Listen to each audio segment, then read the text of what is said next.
Hello. Ouch. Hey, Cheddar, hey, Emo.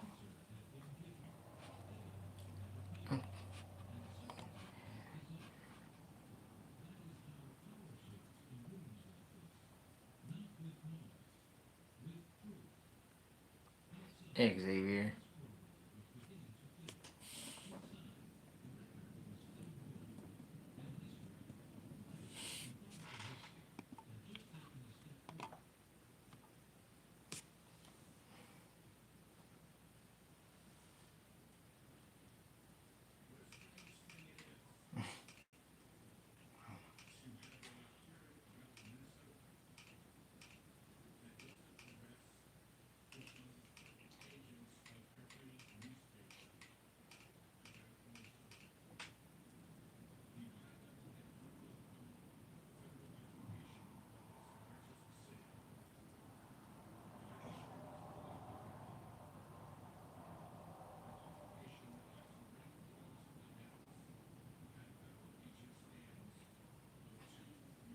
What's up, Gal?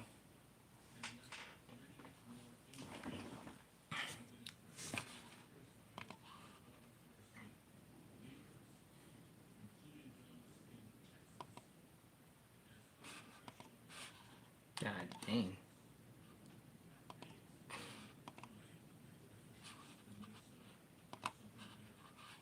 Yeah. Software.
Hey, JT.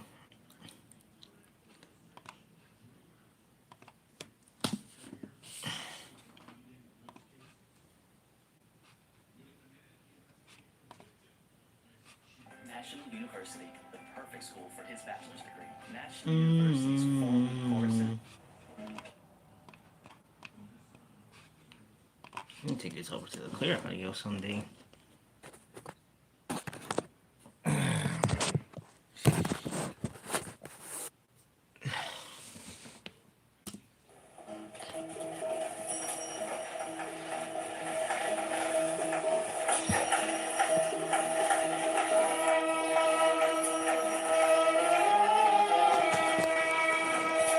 There we go.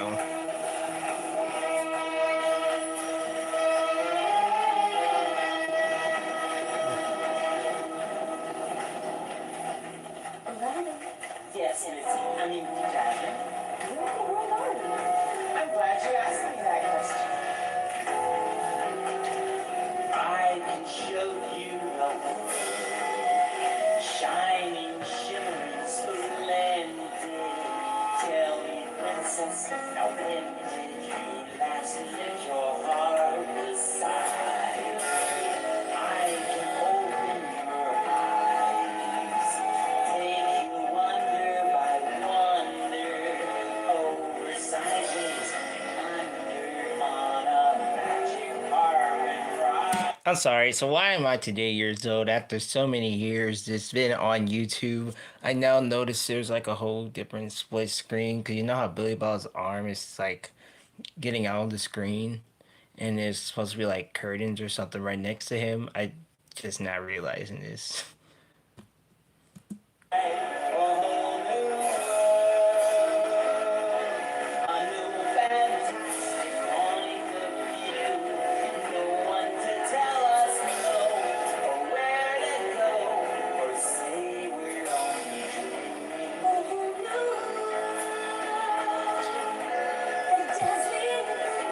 I wonder where his arms be going at, but it makes sense now.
That Deshaun's favorite.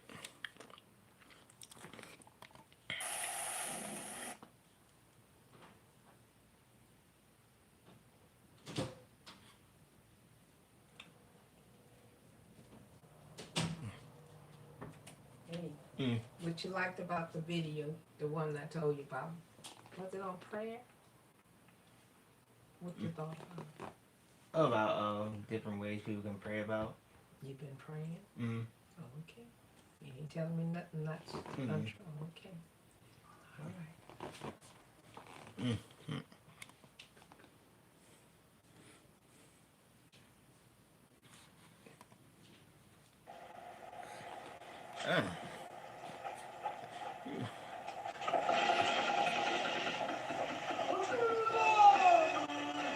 Shut up, Ducky.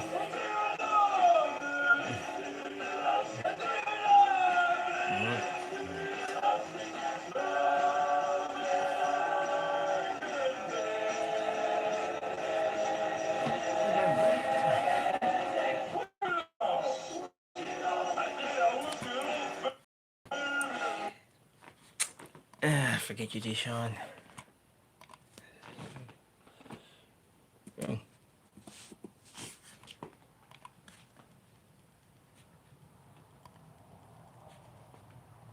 One, two, get ready, go! Yep, man, you ready? You make my heart dance, you are fast candy. You are my sugar baby. You are Mm. my boy lollipop. Don't you ever leave me, because it would grieve me. Shut up. My heart told me so. I love you, I love you, I love you so. And I don't want you to know. I need you, I need you, I need you so. I'll never let you go. Oh, my boy lollipop. You make my heart dance, My boy Lollipop. you set my world Mm. afire. You are my one desire. Lolly, lolly, lollipop.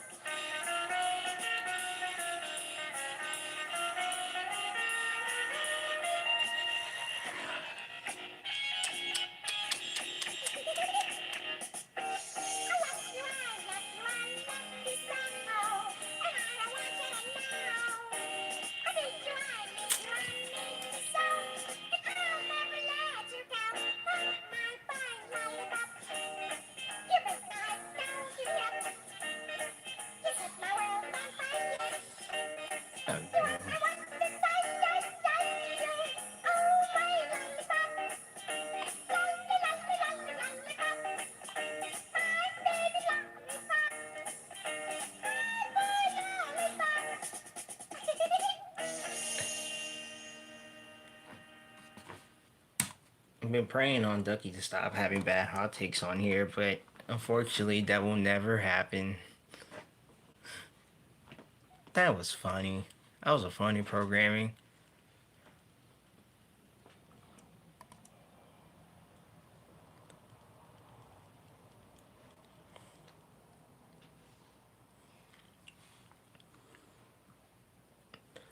You think that was you can't take that one serious.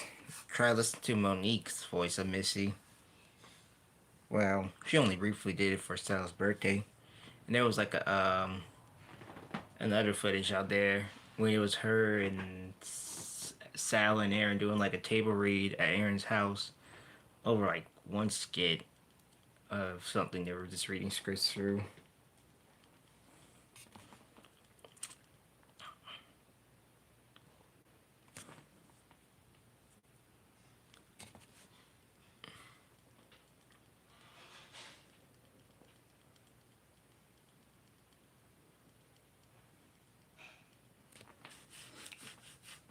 Funny that the Rockfire Explosions list as a real band slash artist Much Believe Band and simply since Much Believe Band was more popular band leading to you. Right.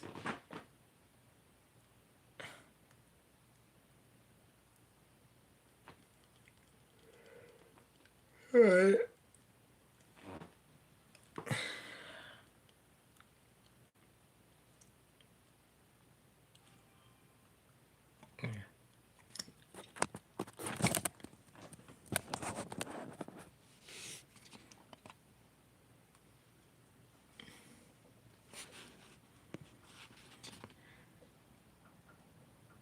What question was that?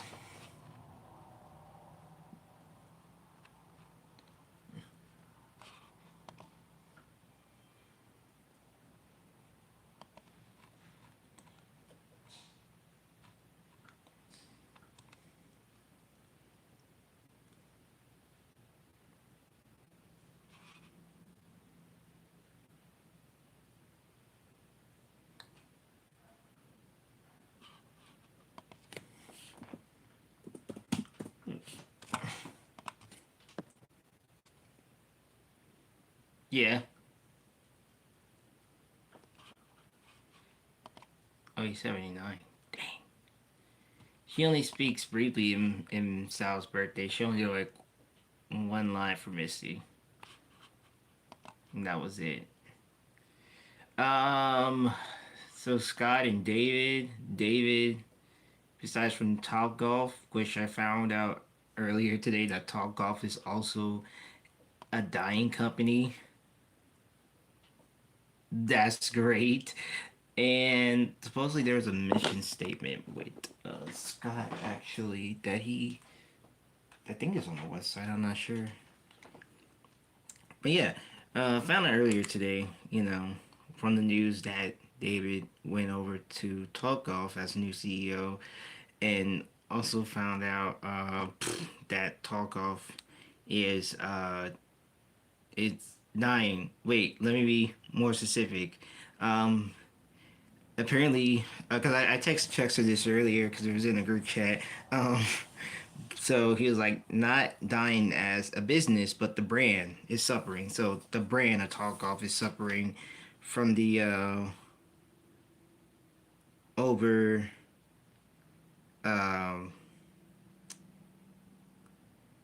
certifications and is also losing money. So over here thinking Talk Golf is like it's like one of a golf place, like an indoor golf place.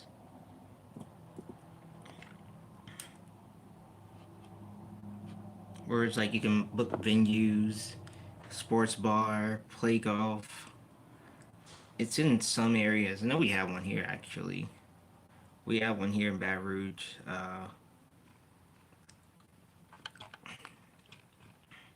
It's not really well known to a lot of locations or a lot of states. I heard it's really nice. I heard it's like also expensive too as well. But yeah, there's some few locations that have a Talk Golf. So hey, apparently Talk Golf is also losing money. So hopefully hopefully David can fix up what can be fixed. I guess. I mean, I don't know. This took me by surprise that the company itself is losing money. So hopefully,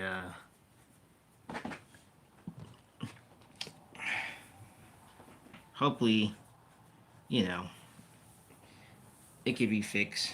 But as for David, on the other hand, let me find this because I was reading this the other day when it dropped. Oh, I found it. I was just trying to skim through this whole entire read. But yes, so David is now in the office. Um, and I mean, there's a really lot to read here, actually.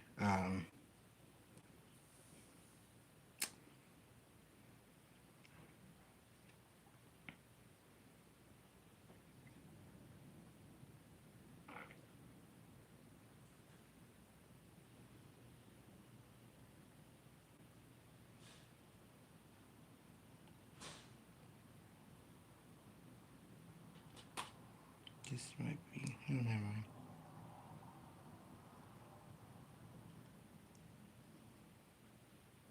I'm just going all the way through. Maybe it is on. You see.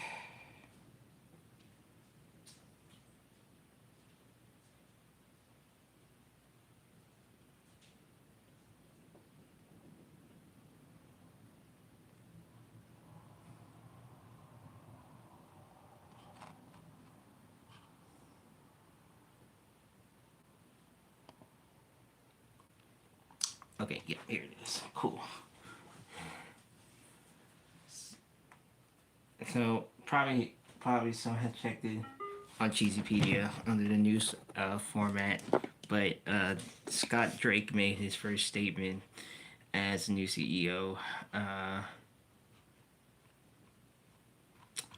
least this part that he said, "Dear CEC team, I'm thrilled to have the opportunity to step into the role of President and CEO of CEC Entertainment and to build on the strong momentum this company have achieved over the past several years. Since joining, oh wait, hold on a second. Let's go to this whole site. Yeah, there we go. So yeah, he says, since joining CEC in 2024 as Chief Financial Officer, I had the opportunity to work closely with David and our incredible senior leadership team during a meaningful transformation and growth. As we embarked on this exciting new chapter together, I wanted to share a bit about who I am beyond the executive title. I'm a firm believer that great companies are built on genuine relationship and trust. So let's get the fermento and get to know each other. So of course, says here that he's a family first, he's an outdoors enthusiast, and he's a people-powered leader. Um, which is also said that he's been married for about supposedly in this July. He's been married for 25 years in July, so that's really great that he has a great 25-year strong marriage. He has two daughters. One is 21, who is studying at Laurel, Chicago, and a 19-year-old who is studying at the University of Arizona. So that's also really great. Um, of course, outside, you will find him outside exploring the Colorado mountains, the Oregon forest, and the Northern California coast, hiking, skiing, golf, pickleball, sand volleyball. If it's outside, then hey, Scott's in.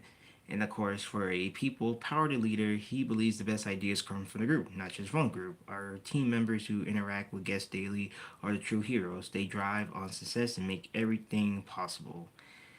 So, of course, his leadership philosophy here said, my leadership style is straightforward and approachable. When I'm in your restaurant and fun centers, that's a nice word to say, I'm trying to learn and connect, not disrupt. I'm not so exhorted as some, but I generally enjoy getting out in the field, listening from our teams and guests. I'm not here to do your I'm not here to do your job.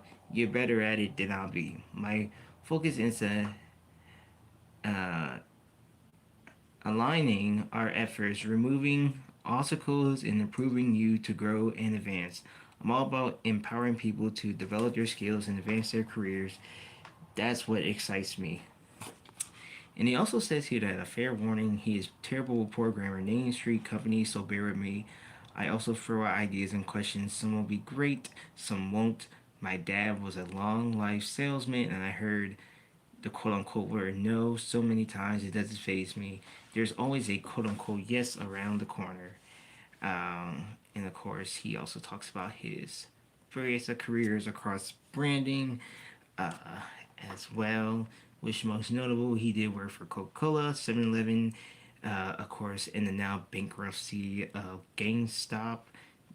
Just some good notable names. So, of course, he wants to build a something something amazing together. One of them is open doors, open minds. He is generally excited to hear your feedbacks, concerns, and ideas. The best insights always come from the closest to our guests. Removing roadblocks. My job is to clear your past success, tell me what's standing in your way, and let's solve it together. And of course, your growth matters. I'm committed to help you display no, to develop your skills, advance your career, and reach your full potential. Looking forward to meeting each of you, learning from your experience and working together at Chuck E. Cheese Peter Piper Pizza. I was so close to St. Pete's Time Theater, even more special for the family we serve. Here's to creating countless moments of joy, one game, one slice of pizza, and one smile at a time. And of course, this is what he states here in 2026. Said now on to 2026. We're entering the new year a strong position as both companies and a team. We have the industry fastest growing membership program, a thriving birthday business, and different active play platforms across Chuck E. Cheese and Peter Piper Pizza. We'll continue investing in and expanding Chuck E. Cheese Adventure World. Oh no, in the U.S. and internationally. So, here, ladies and gentlemen, AI Slop World will continue to expand in both the U.S. and internationally. Help while our fully installed media network opens new venues, streams, and entertainment opportunities for guests. So, yeah, I think one thing that threw me off is like AI Slop World, lovely name, is going to be expanded internationally. Great. But moving on to Peter Piper Pizza, it said it's also growing again with new franchise and corporate locations opening in 2026 and continuing refinement our past offerings behind the scenes. Our team has been a key driving of empathy, helping us manage costs, aim ongoing inflationary pressures. Thank you. Thanks to all of you. You're well positioned, and it is time to keep our foot on the gas. After years of testing and learning, 2026 is about execution. Our priorities remain simple and focused. Oh no. Number one, grow same store sales. Number two, increase property or the profits, the probabilities. And number three, expand our brand. All well assured, every guest leaves happy, and our guests always come first. That's been a slogan since the late. No, that's been a slogan since the 90s, and don't think we need to use that anymore. Okay, no guest leaves happy anymore.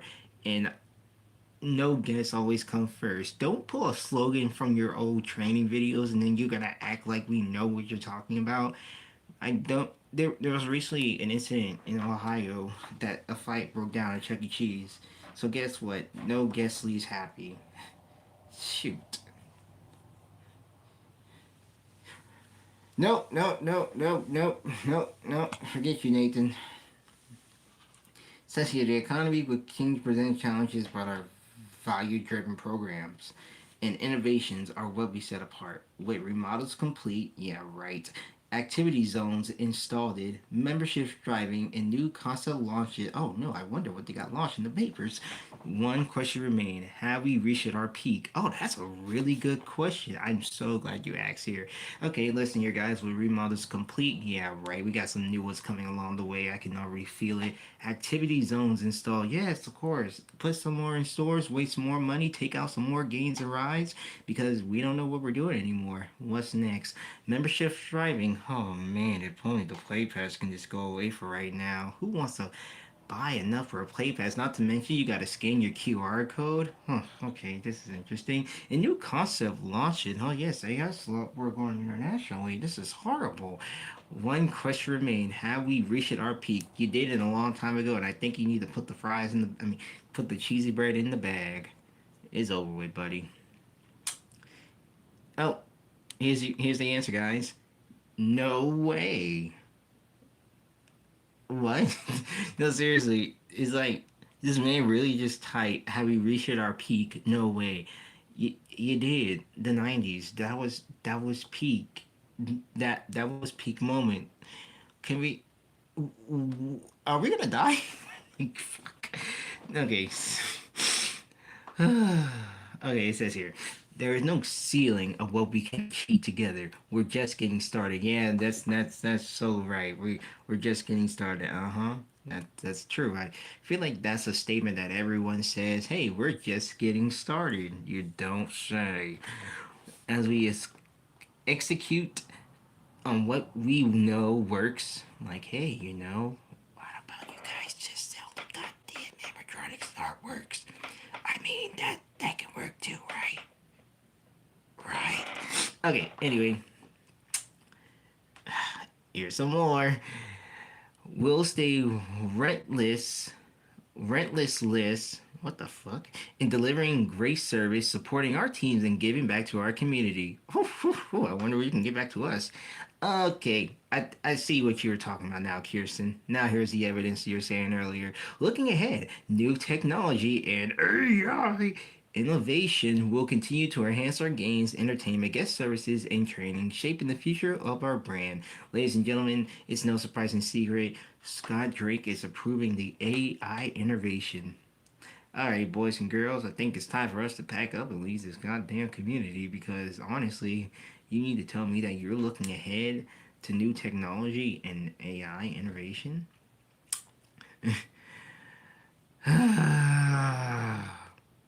I think it's time for us to move on from from this here because ain't no way in the big 2026 like we are still doing this. Okay, anyway, that's so great. And personally, what's next for you? Guys, what is next for you? As you say, take time to set meaningful goals for growth, learning, and fulfillment. Challenge yourself. Try something new. Invest in your development, just like our company. Your potential has no limit, and our leadership is here to support you in every step of the way.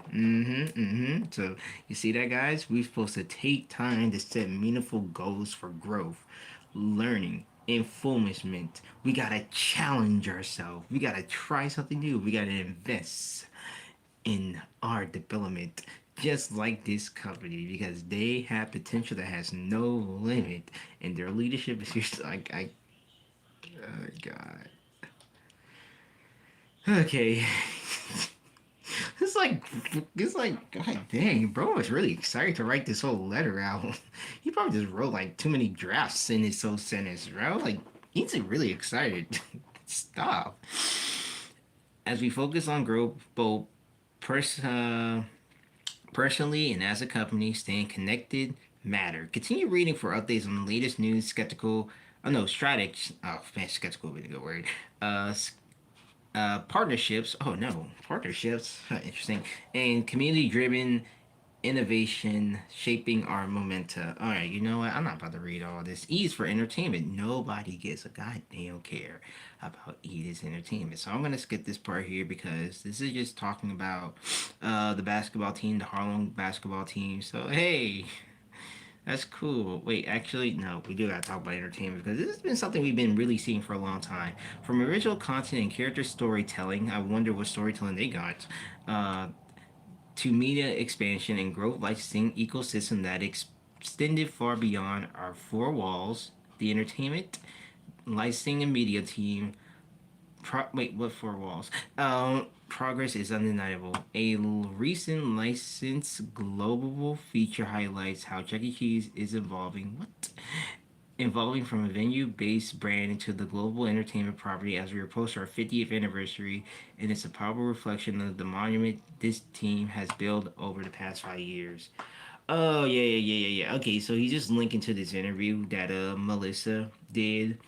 Um, a few months back. So that makes a lot of sense. And for those that know, Melissa is the reason why the shows today suck. So hey, everybody, thank Melissa for ruining so much great content. I mean, like we have Coco Melon, silly songs, Kids Bop, and everything. Oh hey, did I mention that she really hates Pasquale too? Yeah, keep that in mind. So the reason why we don't see Pasquale in much stuff like we used to see is because Melissa. So hey, if there's anyone you can think Melissa. And yeah.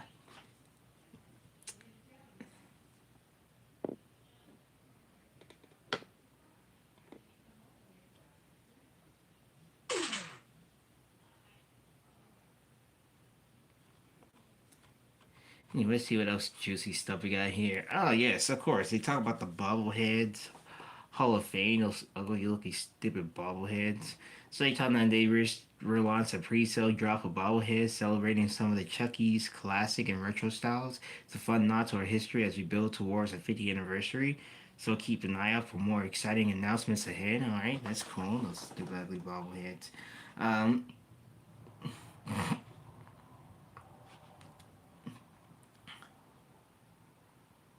of course, they got guest shoutouts. That's pretty cool. But we're not. I'm not gonna read these dumb guest shoutouts. Okay, let's talk about Peter Piper Pizza because this is gonna be an interesting one here. So they're celebrating the next generation here, and you know what?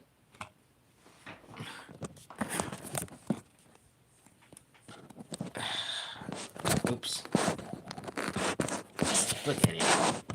Look at this cookie Oreo crunch thing. Got hot here fast. Look at this. Oreo crunch.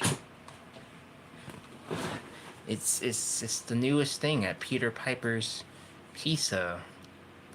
Tell me something.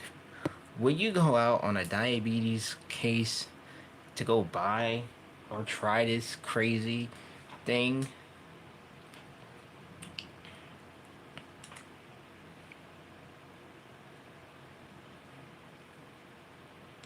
Like,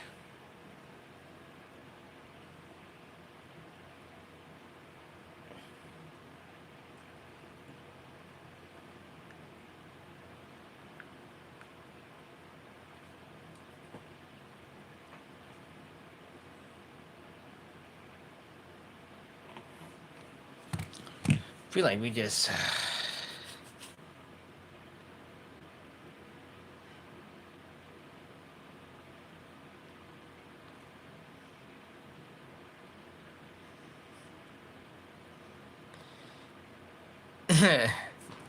yeah, we're ruining the plot here. Oh, up close, yeah.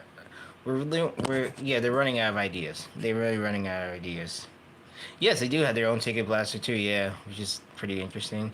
But yeah, no one cares about Peter Piper's. Okay, cool. No, okay, cool. Well, no, I actually heard, and this is what I heard. I heard Peter Piper's pizza is better than Chuck E. Cheese, so sweet. All right, closing here on 2025. It says here that 2025 was a defining year for our company.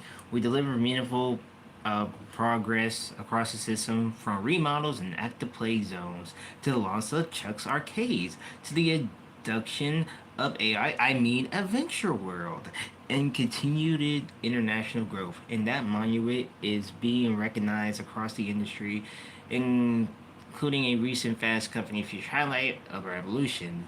Because of our hard work, resilient, and commitment to delivering expectational experiences for families, we're entering 2026 from a position of strength. Let's build on the foundation and use it as our launch pad for what's next. I'm confident our best chapter is still ahead for our families of brands and for each other. Take a moment to celebrate how far we have come by watching our 2025. Yeah, that's all I got, guys. Yeah, that's all I got. That's all I can see.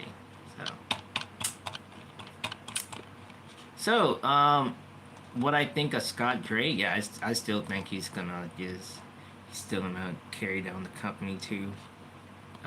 Carry down the company in flames and fire, and none of the feedbacks are gonna work because he ain't gonna listen to the feedbacks that we fans, yes, we want to see.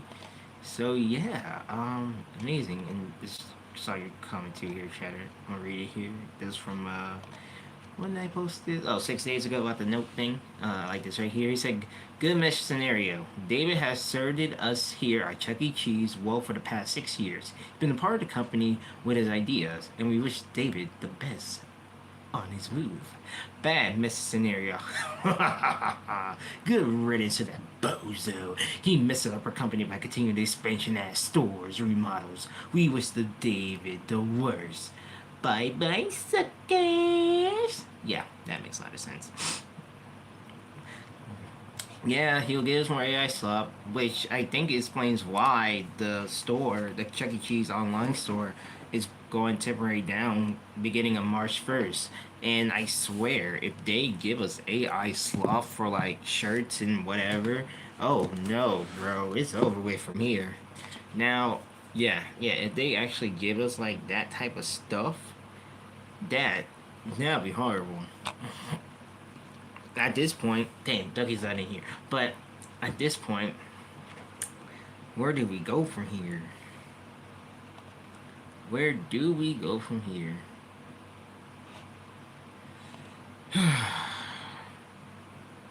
Me either. And I don't even buy stuff from Chuck E. Cheese.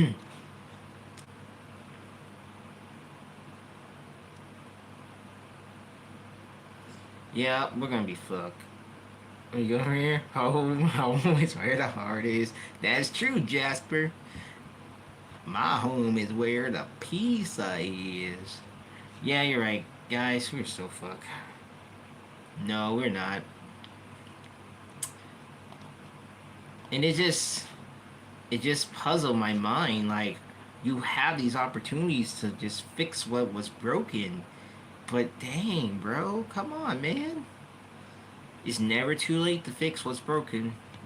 I mean, I guess it's too late now, but you know, it's never too late. But oh well.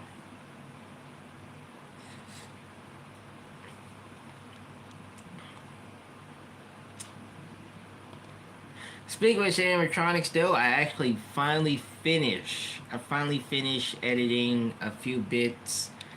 Well, this first part of the overall thoughts of the Legacy store, I just finally finished editing today. 8 years. True. You watched a little bit of Fraggle Rock.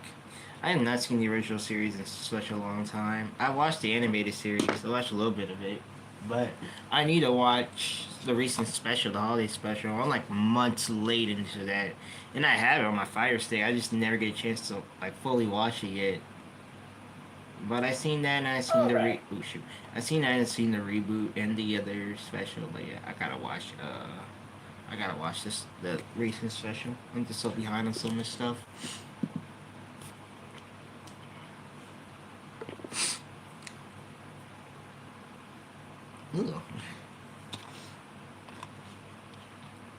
Alright, I'm gonna play this for you guys. This is all like 16 minutes and 22 seconds. I did say like I was gonna let you guys see this first part.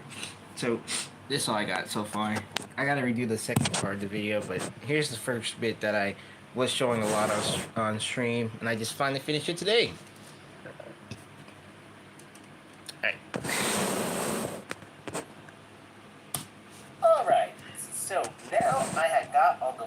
the information out of the way, I want to take this part of the video to display my overall thoughts Dig 'em. about the legacy. And to be completely honest with you guys, I'm going to be straightforward and blunt. I actually like the legacy stories. I actually like the idea of species keeping their stages for the public to enjoy both old and new. At first, I thought this was a big change to the company, something long overdue since the birth of 2.0 in 2017. Unfortunately, as I opened in my eyes and saw the reality, damn it, I stated before, and I'll explain it again. But the legacy stores are merely just a joke to the company, to which they're just a nostalgic bait to us fans. Now, what do I mean by this? Well, we all know that the animatronics are, or at least were, the main attraction to the Chuck E. Cheese brand, to which it was a shame that ever since 2.0 in 2017, we have lost so many great and iconic stages in the past, to which it didn't take the company till about 2023 that Northbridge, California was going to be its first ever legacy store, as they were planning to keep the old artwork since it was the last 90 store. Although, due to live discussion between Season Entertainment and the supervisor of the remodel, some of the 90s artwork were either destroyed or sent back to SBT Securitization Center. Due to that, Northbridge just became a half-ass legacy store that barely got any attention from the community. I mean, yeah, you'll have your footage. Shit, man, that's some That's chicken. like a here or there thing compared to the other 5 legacy stores.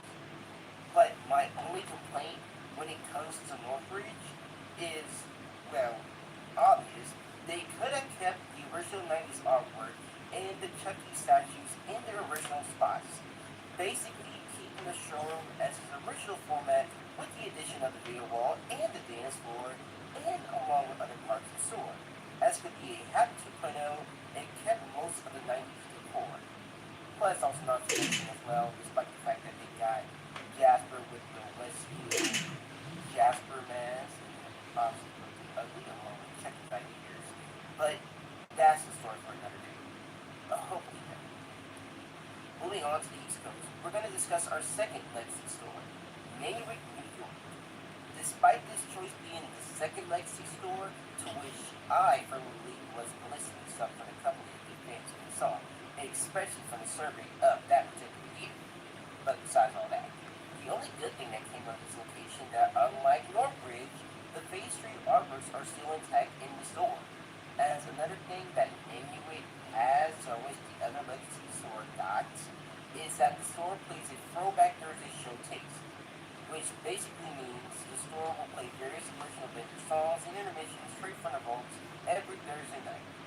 Now, unlike the Modern Rockstar era, the Adventure era did more covers and parody songs than original, to which that's a story for another day as well. Another thing that came out of Manurick is the return of the Adventure Walk Around after 11 years, as it was only exclusive for that one night only at the re-grand opening. Other than that, What? Manurick is just a new store in Northbridge. But the store get barely talked about with any to no footage. As yes, I understand the CUC isn't programmed anymore. Some might say it's not worth Disney due to that reason, though I would disagree. As for someone who loved the Anchor with the CUC, it will nice to see him program again, but hey, at the end of the day, you can't get what you want. Let's discuss the next legacy store, Springfield, Illinois. Now, of course, I have made various comments about Springfield making jokes like, Springfield, what's that? Or, a CU1 stage. Never heard of it. But, all jokes aside, Ew. I'm very mixed on this location. As the honesty, do I still think CU1 stage should have been extinct? Yes! Now, don't get me wrong here. I get that CU1 stage was made due to store expansion and remodels in the late 2010 and 2011. As even though both Columbus, Georgia, and Whitehall, Pennsylvania will be removed for their 2.0 remodels, Oh god, it was in horrible conditions. going down last to make the CU1 Same thing with Springfield. extinct. But on May 24th, 2024, they were announced as Legacy Store, which is overall great. I still consider them as the last two great safe spots, even though it's a CU1 stage. The only positive thing came out of this is that Jasper has the original piece of guitar, which is a rare thing to see nowadays since later on in the years. Bro's playing near gravity. But other than that, that's pretty as in my opinion, I prefer Rockford as a legacy location that should have been saved in Springfield, since it housed the last Rocky Street in history, or at least kept both the safest. Unfortunately, Rockford got the Soprano treatment, leaving a Rocky Street in and for those who are curious what the former futurable scene of the Rocky Street is, stay tuned for the rest of the video as I'll explain about that more in detail. Going back to the East Coast, we're going to discuss Hicksville, New York. Being the second legacy store in New York and about Damn right. They can do anything. Anything is possible. Tyler, who is known in the community as Rockford Newman and is the tech for Hicksville, he has done a terrific job restoring and documenting the show every chance he gets. That's one thing I could recall and really did appreciate is how corporate treated Hicksville in the past. For about 3 to 4 months, we were being told we were keeping our show, and they had us ordering parts and had me coming in early some days to work on the show. Eventually, I was informed that we were going to be visited by David, and they wanted me along with a few other people to be interviewed about the show. I agreed to the interview, and everything seemed like it was going well. Then they had us go on a training call for the interview and gave us a bunch of different papers to review. They then told us that our show was getting removed, and I was not allowed to say anything positive about the show. They could only promote the Better Now promotion and talk about how great Northridge was. I then backed out of the interview as I did not want to talk about something that I didn't agree with. I will say that after the interview, David realized how many people care about the show and the amount of people that were watching it that day, and spoke to my district manager, who then mentioned to me that they are going to consider reevaluating our remodel closer to when it happens, but wouldn't know until last second. But considering that they said Nanuet during the interview, it doesn't give me much hope for Hicksville. The one thing David did say to me was how well it's known in the company that Hicksville is one of the good shows still around, and I was later informed. Oh, sorry, my bad. Hold on a second. I was trying to brain it down some. During the interview, it doesn't give me much hope for Hicksville. The one thing David did say to me There was we go. how well it's known in the company that Hicksville is one of the good shows still around, and I was later informed by our district tech it was going to be set back. They basically told me that if I do the interview and say anything positive about the show, I would lose my job. I think the biggest fuck you was in the section in the article that talked about the show being in perfect condition, and then immediately mentioning how it's going to be gone. Now, of course, according to Tyler, when he and a few other cast members chosen to be interviewed with David, they were told to not talk about anything positive about the show and how great. Dude, there was instances like I'm gonna take a pause right here. So yeah, to just follow up on the claim, I didn't mention this in the video, but yeah, corporate was very scummy to like Hicksville. Like moments after they were at the Legacy store, they started treating Hicksville like it was fucking shit. There were incidents where they would get like Northwoods will get better fireballs than like several fireballs compared to Hicksville. I think it was towards the Halloween or the Christmas show. I forgot which one it was of that year. It was after the Rio Grande opening. I remember that. It was after the Rio Grande opening. I think either Halloween or the Christmas show. Or maybe it was both. I'm not really sure. Northridge was getting the better treatment in the shows than Hicksville was getting the better treatment. And Tyler would speak up about it in his little broadcast channel, saying that why it's corporate treating us like shit, why they're treating Northridge a bit better. I forgot what it was. I forgot like which show it was, but it was. I think it was Halloween. Don't. I mean, Deshaun will probably back me up on that one too, because he knows more about it. So I want to say I think it was Halloween. There was an incident where I think they didn't have programming in the show, and only Northridge had like programming or something like that. But yeah, after a while, like after the interview and after the Rio Grande opening, then he started treating Hicksville like it was nothing, and then after a while, they now started treating Hicksville like it's something that's fucking stupid. And it was the only legacy location of Future Electronics, which honestly is such a big boon to the company because this was during the time when corporate was blazing over Northridge about being the only store with animatronics and being one of the best. In my opinion, Hicksville is such a better legacy store compared to Northridge, despite some issues the store faces like the abuse of Chuck, Munch, and mainly for some reason passes. This is overall a great legacy store. We are now to our second to last store, which is Pineville, North Carolina. All right, this one I edited a little bit last night. What I have to say about Pineville, that is obviously the best legacy store. Despite being the overrated store to the community, Hinesville has great history behind it. Being a fan favorite location, Hinesville is very unique, as it's the last 3 stage in existence. As this is the first time we have seen a 3 stage with all props, especially the return of 2 weird props, as one is Munch Jr. He will make his debate on the Constant Vacation 3 stage at the Montford, Texas location around June 1990, as he will replace Choo Choo from the Rockfire Explosion, and Munch Jr. was traded as Munch's son. Look at that Eddie. As later on in the years, the animatronic will be removed due to malfunction or be realized by kids on October 13th, 2020. The Wilmington, North Carolina, will shut its doors after 36 years of operation due to pandemic, which due to that, the Munch Jr. animatronic will become officially extinct.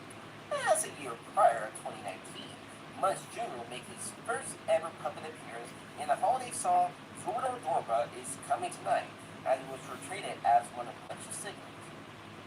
Now, if you think that is a particular pain can or not, that's totally decide. However, around early of March of 2022, a replica Munch Jr. will make its return at the Pineville, North Carolina location, as it was made by the former store technician. Another rare prop is Pizza Cam. He will make his debate along with Munch Jr. at the Montford, Texas. Now, unlike Munch Jr., I can't get much edits of the CU premiere out of Pizza Cam.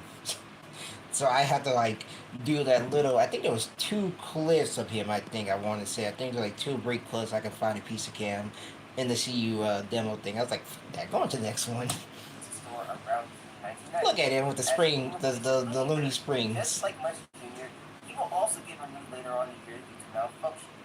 Pizza Cam became an instinct character when the Huntsville, Alabama received their 2.0 on March of 2023. As a key little difference here is that the store would have their Pizza Cam entirely Damn right it did. plastic mask, which was dubbed as the Retro Cam, as the last latex Pizza Cam would go extinct from the Laurel, Maryland location when they received 2.0 a year prior, around June of 2022. Now, where did Pizza Cam got its name at? Here's a little fun fact. In the September 1993 Go, Moon, go! star of the intermission of Charlie Rocket, Pizza Cam would appear as a puppet. This is where his name originated from. Here he is to rock you up. Charlie Rocket and Rocket Flip Charlie. Yo, come in. Pizza Can. Dude, what's up? Whoa, bogus. Dudes and dudettes, we like to interrupt this program to bring you this totally important news flash. We have just spotted a completely rocket UFP that's unidentified flying pizza hovering over Chuck E. Cheese's. Whoa, excellent. Not. It seems that some really awesome, like, Martians have been sighted on top of the pizza. Cool. Dudes in the know think they're after the Chuck E. Cheese pizza recipe. No way. Yes way? You can tell that's Jeremy's voice. Stay tuned for further developments. Even though Pizza Cam became briefly extinct, he would make his return a year after his extinction, around 2024, following the announcement of Pineville becoming a legislation. As the Pizza Cam animatronic would have come from the Laurel, Maryland location, as the Speaker Fox came from the Madison, Tennessee location. Also, not to mention as well, but the Retro Corner is so eye-catching. As previously mentioned, the Retro Corner has a lot of rare and unique features, which you can tell that the company put a lot of time and effort putting together. Now, despite the various changes and simply simple complaints from the community as the full stage, overall, in my opinion, the condition of Pineville is actually better than Springfield and Billy Bob's Wonderland combined. And last, but certainly not least, Yeah, boy. we're going to talk about the biggest scandal and robbery from 2025, which is Mississauga's Road Stage. I know I've already discussed this already in the video, but out of all things of 2025, this is the biggest scam and slap in the face of the community, as both confirmed by Dale McKillis and Mark Cunningham, that the road stage in Mississauga was going to be saved. The decision behind it was because they wanted something special in Canada, as was the last road stage, which caught by surprise at first. It started out as a big debate in the community. Of course, this is the last one of these left.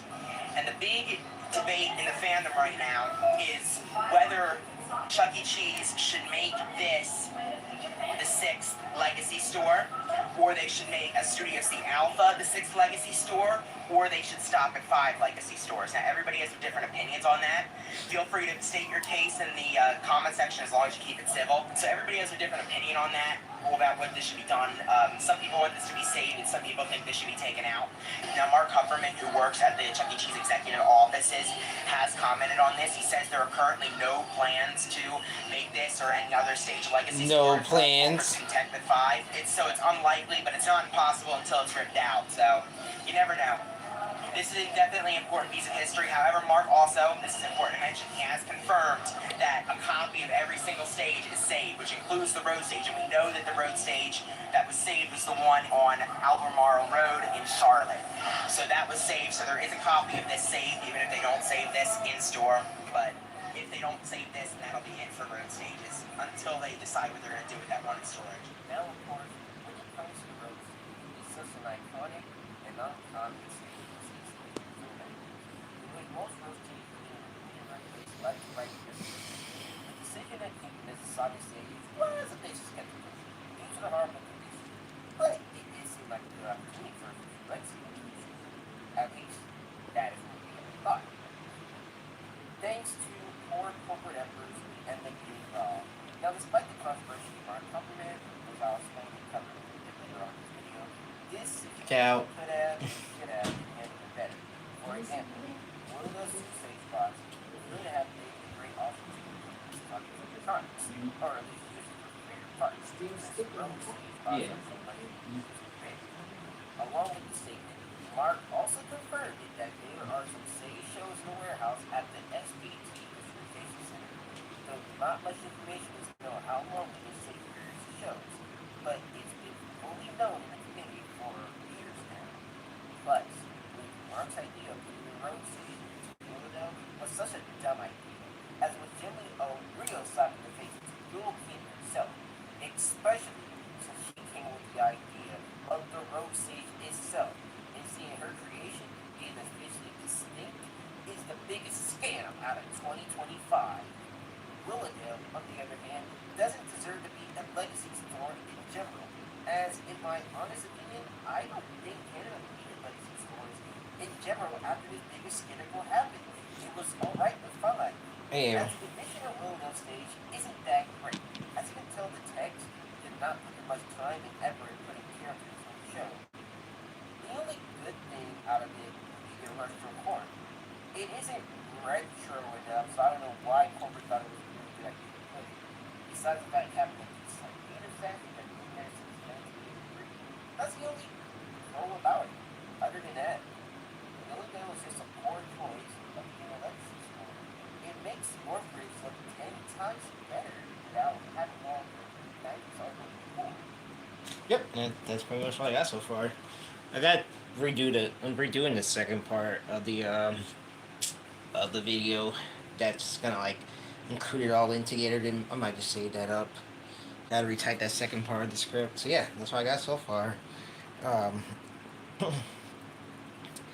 So I do want to address something though.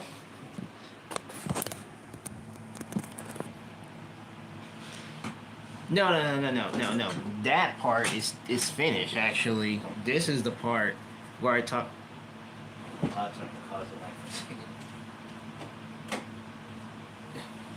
The Canadian Chronicles is already finished. This is the part where I just talk about my overall thoughts about the Legacy store.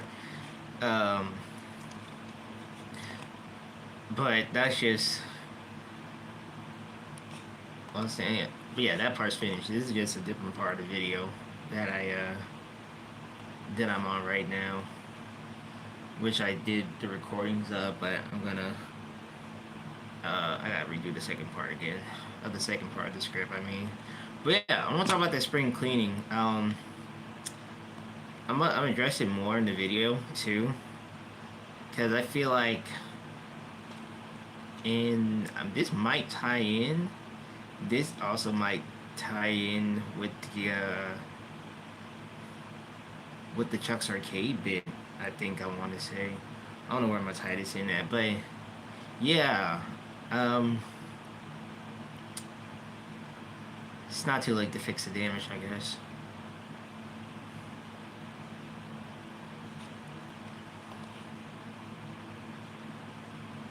I feel like there's more stage shows in there that they can just use our stuff, because I'm still highly convinced that they got some other road stages out there somewhere lying around. Yeah, sell us the animatronics. That damage haven't been done yet, but oh well. If that was the case, I think they will went full damage control and destroy literally everything, but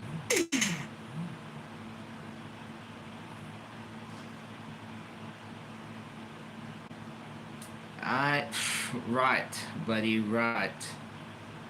Riding away for who knows what. But in all honesty and realness here, you know, when it comes to legacy stores, I noticed that it's a really mixed topic that a lot of people really somewhat talk about and somewhat don't really talk about. Because I know everybody has their own different 2 cents comes to it. Whether some people like it or whether some people don't like it, whether you live near a legacy store, whether you don't live near a legacy store. And I was just, I was going back to Nick Cyclone's recent video, especially that timestamp about legacy stores, and I just listening to his points is like, the legacy stores, as he said, it does have some flaws. The legacy store does have some flaws. There's room for improvement for it. Going back to Northridge, and I might address this also in the video, with Northridge, for example, that was the last original 90 store. That's been, nothing really been touched before the remodel. And I feel like that was so dumb on corporate's part to just get rid of what made the store so great. Besides the animatronics is also the artwork, and just getting rid of it was just, again, was very dumb in my opinion. Now,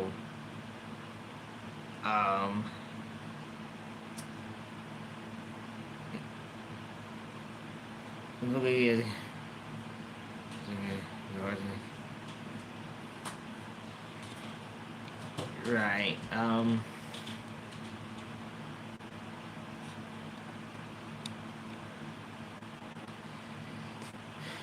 Now, of course, what happens to the artwork, I mean, it's really now. Honestly, I think Northridge had just been like a better, and they really promoted Northridge like more better than what it was, how it was like presented.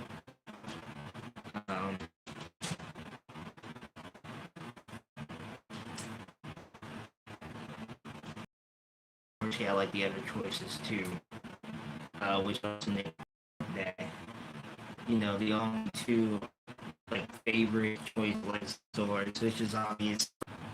They're like the only 2 that actually only 2 like fan favorites.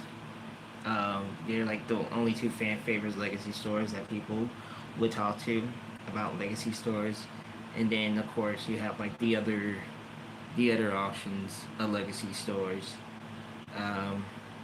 Anyway, in Springfield, I'm really seeing them closing very, very soon, which Nick did point out. They are both low value stores and they're under reduced hours. I know Pinesville is under reduced hours too, but they're doing better profit wise than the other 2 I had just mentioned. So naming Springfield, most likely, if they closed, then that'd be a no-brainer of a surprise, honestly. Um, to be honest. Then again, you could take that with a grain of salt too, because there ain't no telling when they'll be strictly closed. If I had to put my best bet on which one, I will have to say Springfield, because I feel like that opportunity, whenever that rumor started around last year, I think, about the uh, complex or whatever, that was the opportunity for them to like close down. Honestly, I mean, you already know when they shut down. Probably will count the days, right? Um, and plus, too, I don't know why we're saving Springfield. I really don't like Springfield. I don't know why we're saving it, because it's a CU1 stage. Uh, yeah, they should have closed down already. They should have. Like it was, yeah, it was right there with the complex. Yeah, that was a perfect opportunity to close down Springfield. Honestly, um, and I still feel like Rockford would have been a great idea for Save a Legacy store, because that's been around for a very long time, and that store been around since the 80s. That store been around since like literally the 80s and all. And there was a rumor going around with Rockford too, saying that Rockford was getting the remodel around this date or that date. Then they hold back on the remodel, and then they fortunately got the remodel too. So yeah, I feel like Springfield could have been gone. Honestly, that's what I feel like, because I don't think there were people that requested. And I mean, hey, we don't know whose name or whoever put in that section of the survey, so I would not be surprised if there were people saying, let's keep Springfield, because what made the CU1 stage so special in people's eyes. I and if anyone knows, and hey, let me know. Maybe maybe I'm just missing something that I don't see what people see when it comes to the CU1 stage. Um, Now, for other stores like Pineville, it makes sense, because the tag at the time put in uh, so much effort into that entire stage. Um, like I said, I say in the video, I don't think Canada should have been a legacy store, or anywhere in Canada. You could have just left it at 5 and leave it alone. But again, you go back on your words and say, hey, we want something special in Canada, but you tend to mess it up by not getting the people or the fans, what they want. You just mess it up even more by promising something and not living up to your promise, and then you go on a whole rage bait on your Reddit, and you just immediately dog the fans out. But the fans dog you out, and so now you're running with your tail tucked in between your legs, and now look at you.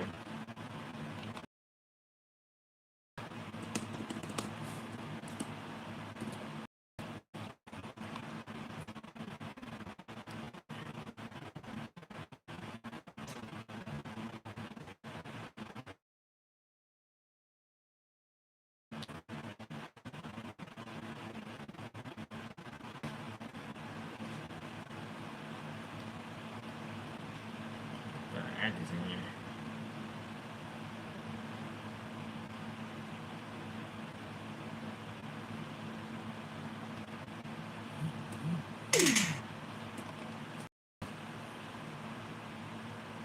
Let me check something.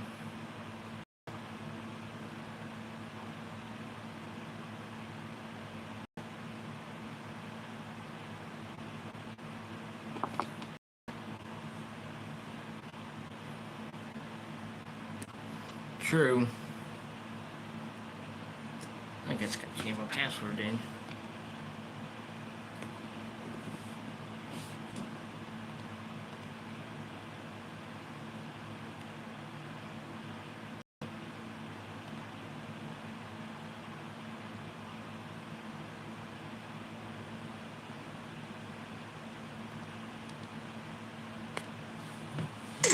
God dang it. That's the same link I'm looking at. 1 second. Shoot.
But yeah, that's what I got so far. I'm gonna finish the rest of that probably after. I don't know when I'm gonna finish that.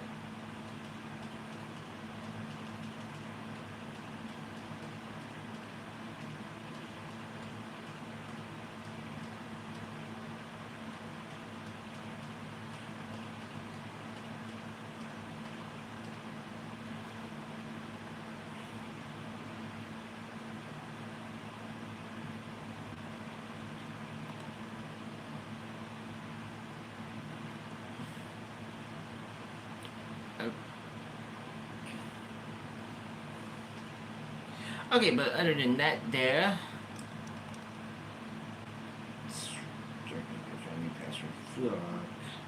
Other than that, aside from that, let's talk Muppets.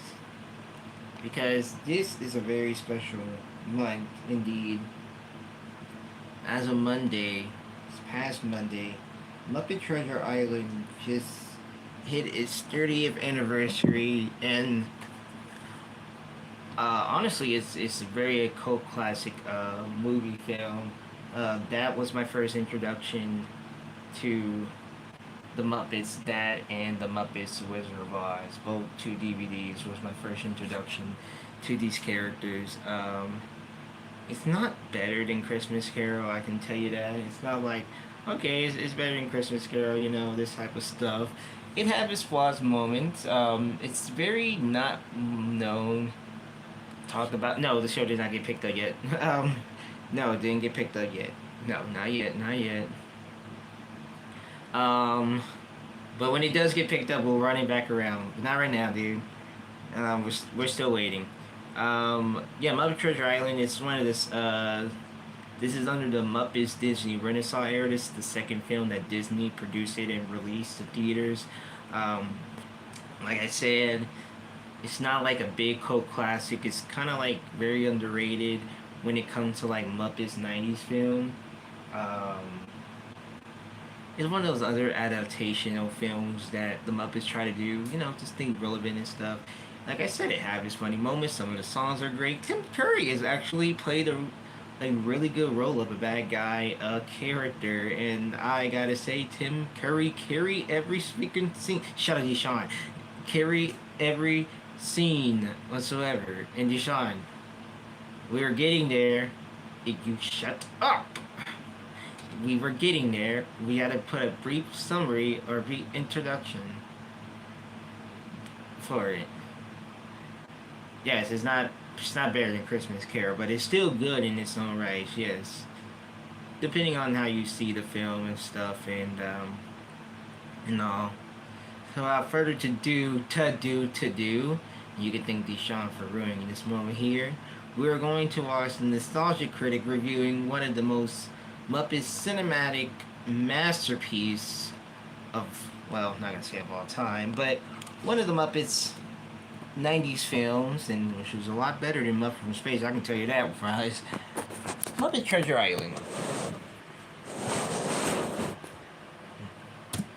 This episode brought to you by Shopify, the all-in-one commerce platform for businesses. Also brought to you by HelloFresh, America's #1 meal kit. Got a lot of cons coming up, so see if we're dropping by your neck of the woods. Cedar Falls Comic-Con in Cedar Falls, March 7th through 8th. Game On Expo in Arizona, March 13th to the 15th. C2E2 in Chicago, Illinois, but only for a limited time. We're at the autograph booths this year, but only for an hour a day. If you miss us, we do have panels every day as well. Midwest Toy and Comic Fest in Springfield, Illinois, April 18th to the 19th. Finally, Midwest Gaming Classic in Wisconsin, April 24th to the 26th. Hope to see you there.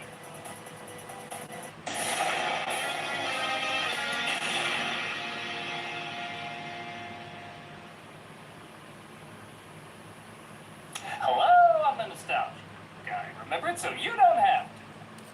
Well, this has never happened before. We had a whole opening routine ready to go, and then everybody got sick. Malcolm, Heather, Jim, all of them came down with a virus going around. Not that they weren't preparing. We had a new Kermit the Frog puppet ready to go and a bunch of other props, but everybody came down with something.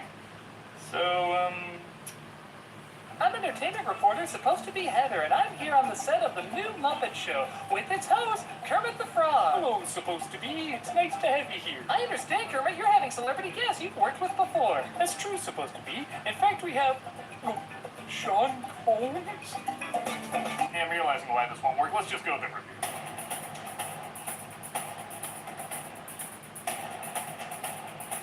It's no secret the Muppets have gone back and forth between being popular and unpopular, and honestly, for an IP that's been around since the 50s, it's pretty impressive they've stayed as relevant as they have. The core of the Muppets seems to be three things. Utilize all of them. Somewhat faithful adaptations.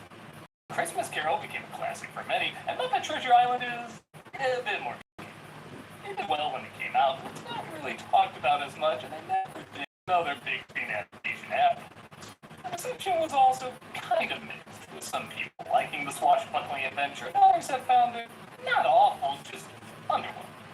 I'll be honest, I was one of those people that found it underwhelming. There was plenty of good stuff in it, but the addition of the Muppets didn't really breathe enough new life into it like Christmas Carol did. It honestly just felt like a longer, more expensive Muppet Show sketch with just a bit more heart from it. 1 second. Oh yeah, and also this movie almost got the Jim Henson Company sued for a character's name that you'll find out later on in review. I'll be honest though, I haven't seen it since it came out, and it's got to be decent following. It's not as big as Christmas. Say it is, or if it's still an English shoe. Because it's not like there's a ton of other Muppet adaptations we can talk about.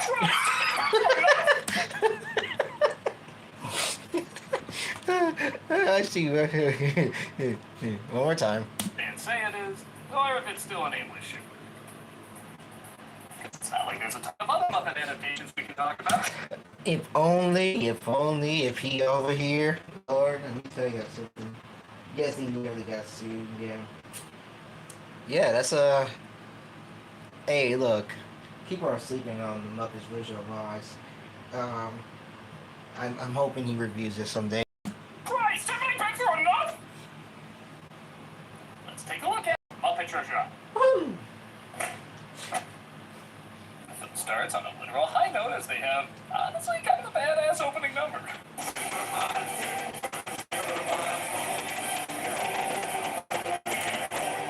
As cool as the songs by Barry Mann and Cynthia Weil are, I will admit a lot of what probably makes them sound so good is Hans Zimmer's orchestrations.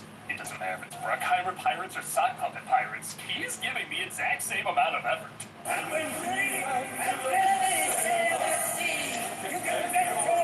You can really hear Gary Nelson in this song, in the scores. Do not forget your arch nemesis, Murray. Treasure is told by Billy Bones, played by Billy Connolly. Finally, proper representation of Billy playing a Billy. He's good friends with a young boy who works at the inn named Jim Hawkins, played by Kevin Bishop. He's friends with two other servants, Gonzo and Grizzy. Sailing the seven seas on a 5-year mission, boldly going where no man has gone before. Maybe your franchise fighting for relevancy shouldn't reference other franchises fighting for relevancy.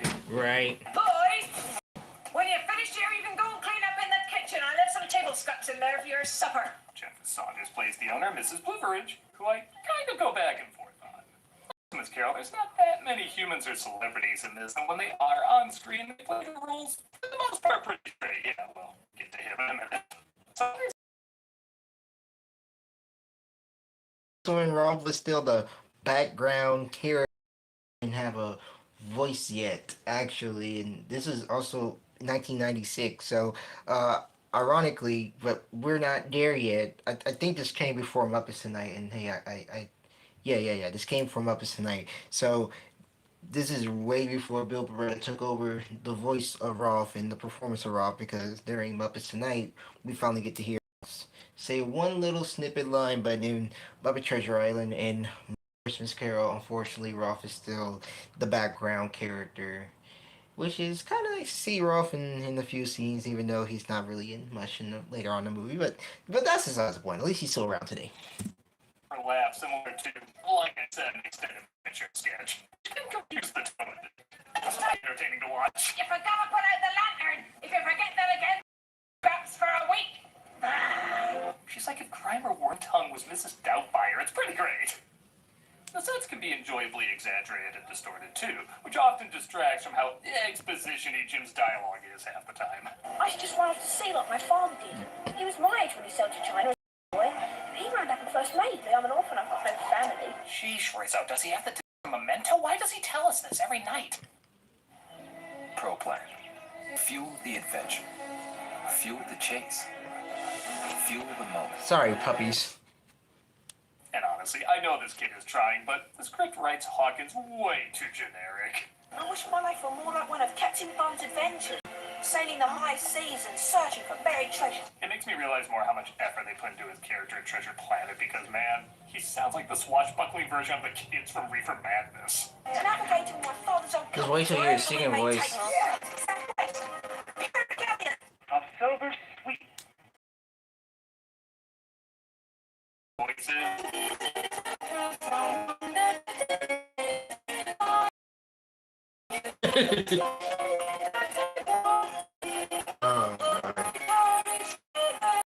Can't leaving vaccine not too bad anymore, am I? Yeah. Oh, there's a knock at the blind pirate with 2 eye patches. Played by Gary Nelson. Joke.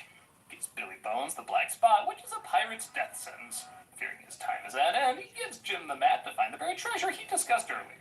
Beware! Why make him mad? But also, running with scissors. It's all good fun till somebody loses an Yes. It's proud to mention here. Make him mad. But also, running with scissors. It's all good fun till somebody loses. This is the only Muppet movie that one of the main characters, or at least one of the characters in the storyline, dies. And I wish I was exaggerating. You can go through any other Muppet movies and you can find no other character dies. And this is the only one where a character dies. And then there was also a joke of a fourth wall break saying that Riz was saying that he died.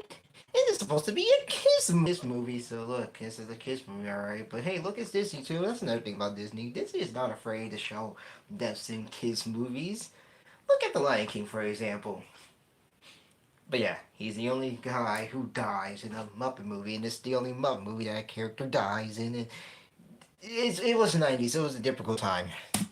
That line is so stupid, but saying it as passionately as Mutiny on the Bounty kind of makes it work. Other pirates break in, they partake in honestly pretty standard Muppet slapstick. But Yeah, I love the scene. Jim escapes and tries to put together a crew to go after the treasure, and I don't know about you, but I had no idea what this guy was saying the first time I saw this. The squires in Long Nedley for the grouse season is rich. Off with son young squire Trelawney is here. Alright, who hire Brian Cox's drunk double? Ozzy is here to authenticate the map. Sort of. Mr. Bimble lives in my finger. He's... Thank you. Twice. Oh, I want to take Just like pictures in a book, Annie.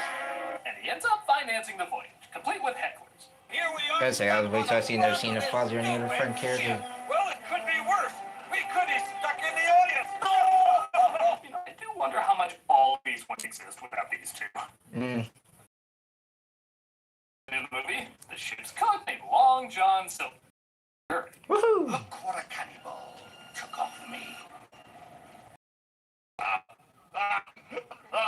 It probably goes without saying, he steals the show. And this is a character who has a shoulder lobster next to him half the time. Keep that in mind. Curry brings his usual charm of going back and forth between being legit believable and hamming it up like crazy.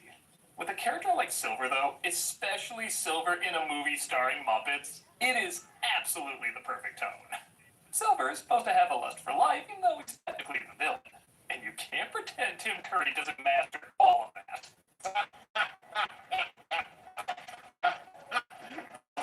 You know, to this day, I always wonder,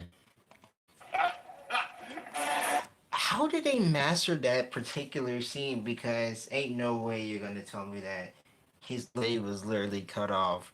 And yeah, you know what I mean? Like, they gotta be some type of way for them to master that entire scene. It's crazy work, isn't it? But it's also amazing when they introduce the captain being Kermit the Frog. Oh my god. He acts like he's been waiting to take orders from an amphibian all his life. Mr. Silver? All right, Captain. I want you to take the crew ashore at once. To the task to my liking, sir. That it is. Like much of his acting, it works in a self-aware What? level, but also in the context of the film. And I'm still not goddamn sure how he always accomplishes that. He is literally just making random sounds right now, and it doesn't seem out of place. No. Also, I know the puppetry in this is good, but this little bit here seems exceptionally good. Help yourself. Thank you. Yahoo! Goddamn. Oh, yes. Think about every precise motion that had to go into that one shot. Am I crazy, or was that weirdly impressive? But I thought sailors had talking parrots as pets. Parrots. What's next? A singing, dancing mouse with his own amusement park? Well, they'll regret that. Ouch. That line. Should notice the Silver's leg is missing, but don't lie. I like this can't be suspicious. Well, this is shaping to be a fine voyage, lads. Yes, indeed. Literally any character named Doom is less suspicious than this guy.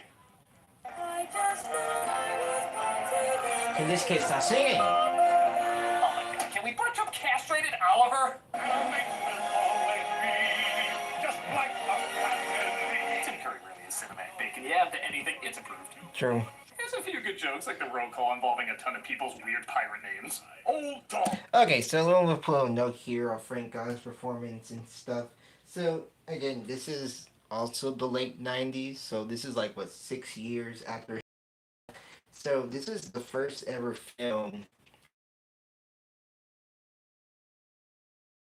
However, he's still credited for voicing like his main characters, like Fozzie, Piggy, Sam, you know, those type of characters. But this is also during the time when he started doing more direction, being a director in other feature films outside of the Muppet production. So to say that he was kind of an on and off when it came to the puppetry with Muppet Treasure Island and some other Muppet production. I know for sure Muppets Tonight he was not really in a lot of. Again, like I said, he was kind of like on and off. All he can do was record his lines and have additional puppeteers, like for example, Kevin Clash, to fill in his characters and just puppeteer to his recordings. Where Frank Oz was credited as again the voices, but wasn't really puppeteering much due to his busy schedule of being a director in various of other films, besides from Christmas Carol, which he was heavily involved in. So right after Christmas Carol, he was kind of like again in on and off doing different films and directing and stuff. So that's why he kind of left away from both the Sesame Street and Disney Muppets. Hey, real old Tom. Dead Tom. Hey, big fat ugly bug faced baby eating O'Brien. Fun fact, Tim Curry played that part too. I know it's gonna sound weird, but Kermit as the captain is surprisingly a good choice. I thought he'd be better than Jim Hawkins despite the age of the character, or I don't know, maybe a younger version of Kermit, or maybe not, I don't want that. He obviously has the kind of humor down. He actually achieves the weight of authority as well. I'm hoping you're willing to give me the map now. Rather not, sir. I hoped it wouldn't come to this, Jim, but as Look at- captain, I order you to give me the map. And as captain, I order you to stop this from getting greenlit. Please do. Curry, again, as unsuspicious as possible, tries to get on Hawkins' good side. Matters are best suited to Captain Smollett. Come on, Long John, you could captain this ship. Maybe someday I will.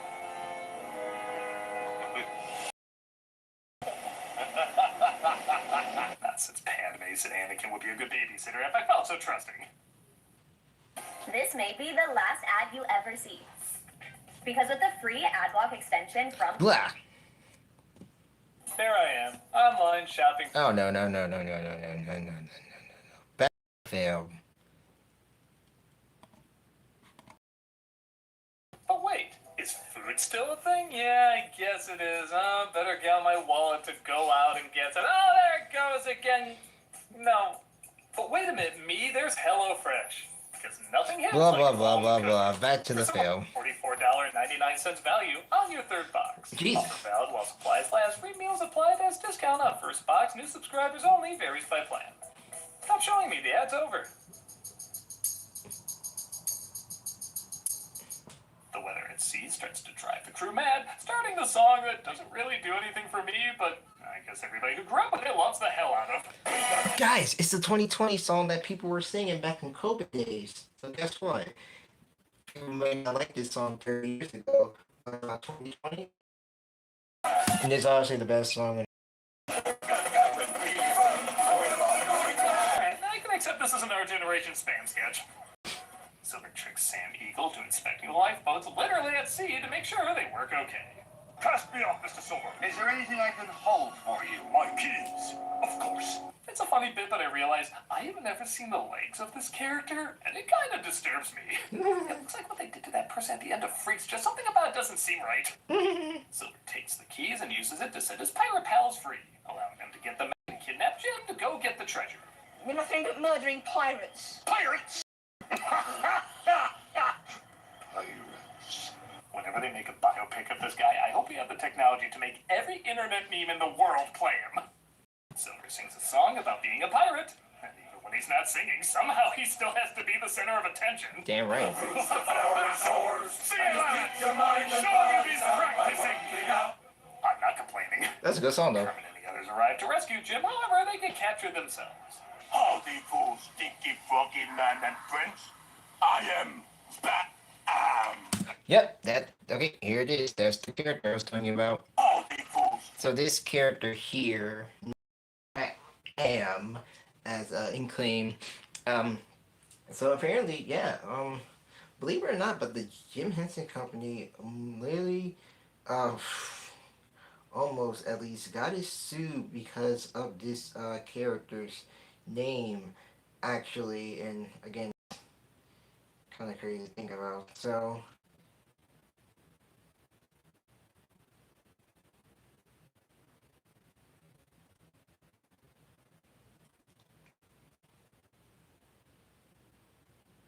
my phone can like load up everything because it's being so freaking slow right now.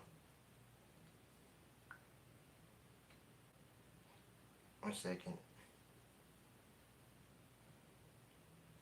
Oh.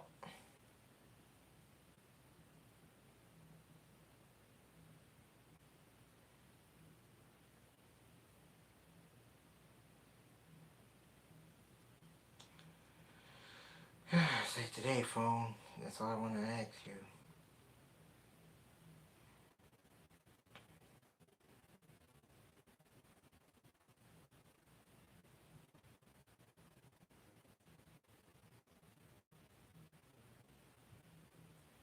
So yeah, it says here. Where is it?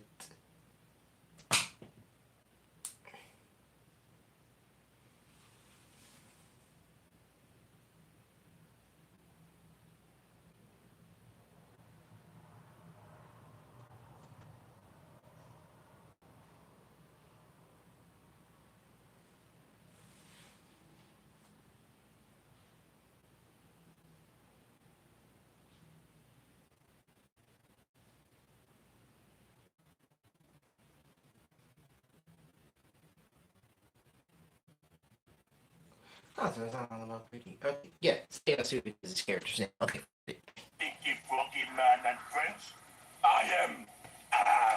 Okay, I take it back. This is this generation's spam sketch. Yes. The tribe's queen appears, who of course is Miss Piggy, showing up way too late into the movie. Like, okay, I know there's not a lot of women in the story, but maybe Barb or whatever her name is got a scene, so why not work her in earlier? Until? Guess he didn't pay child support. Whoa. Where Jim is forced to lead the pirates to the treasure. But all the chests are empty and the pirates blame Silver. Why are you doing this to me? Because I like you, boy. Hey, we got enough troubled celebrities on the Muppets list. We don't need another. And the fact is that they still got Muppets Most Wanted on their Disney Plus service with this guy on here is saying a lot. So, yeah, I don't know about this guy. I don't know much about him, but, you know, honestly, why they still got Muppets Most Wanted on here on their service? You know, you might say that Pepe would. Yeah, anyway, moving on.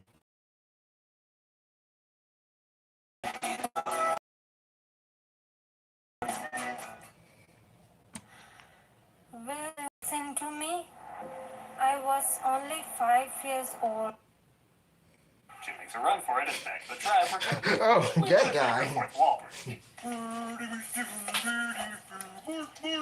Oh, yeah, that's right. Another thing, too, as well, since we were talking about 1996 here, Bill Beretta first performed it. We're given probably my favorite fourth wall break. Beretta performed it, The Swedish Chef, so that's the first time the Swedish Chef has his voice. well, how else do you think we were gonna get him? Would not make a good Longs of John's of Schmilver. What? Jim finds the others pretty cool and attempts to save them just as Silver gets himself captured. Give it to him. Yeah. But, it's not even his birthday. Do I want to know what that's about? No, I don't. He's given a black dot on one of the pages of the Bible. Curry uses his usual curriness to get himself free. Fall down on your knees. Please forgive us. You're forgiven. Join the treasure! They've been starting to understand more why people believe Trump's obvious lies because he had the biggest inauguration of all time. I'd be like, yes, you did. And Jim finds Sam testing the lifeboat. I gotta admit, I laughed pretty hard at that callback. By the way, that silver fellow may not be trustworthy. Oh, I don't know. I trusted him to play every role in this movie, and I think it'd actually be more entertaining. Yeah. I was on a ship headed for Zanzibar. I got cold feet. I know Kermit left Piggy and okay, different characters, but that feels a little weird for them at this point. I took up with this Bernie Flint. You and Captain Flint? Well, he was a pirate. I was a lady. You know the story. Ladies and gentlemen, The fact they tried to put 2 slugs in my skull only made me want 'em more. The pirates meet up with our lovebirds, and it turns out she had a fling with Silver as well. Hello. you know, I said a buddy of mine here, and we were talking about Miss Piggy, but ladies and gentlemen, Miss Piggy is a slut. I don't know how else can I explain it. Miss Piggy in body after body after body. And I knew Kermit's not guilty either. Her and Miss Piggy getting more. And Kermit's only trapping the pigs. So in that case, Miss Piggy was getting the body after body after body. And now I'm not explaining myself further about that. But at the end of the day, Miss Piggy out here getting that pork on.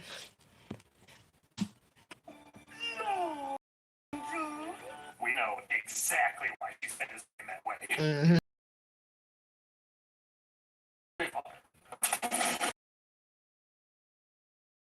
Boom boom sticks. Bye bye. Shop S Mark. Piggy admits she took the treasure and tells she hid it, resulting in them leaving our heroes to hang around. Oh no. I'll admit the song isn't my favorite, but having them sing it upside down while Curry does his evil laugh does make it a touch entertaining. I guess I have to have respect for a love song that ends with a blood-curdling scream.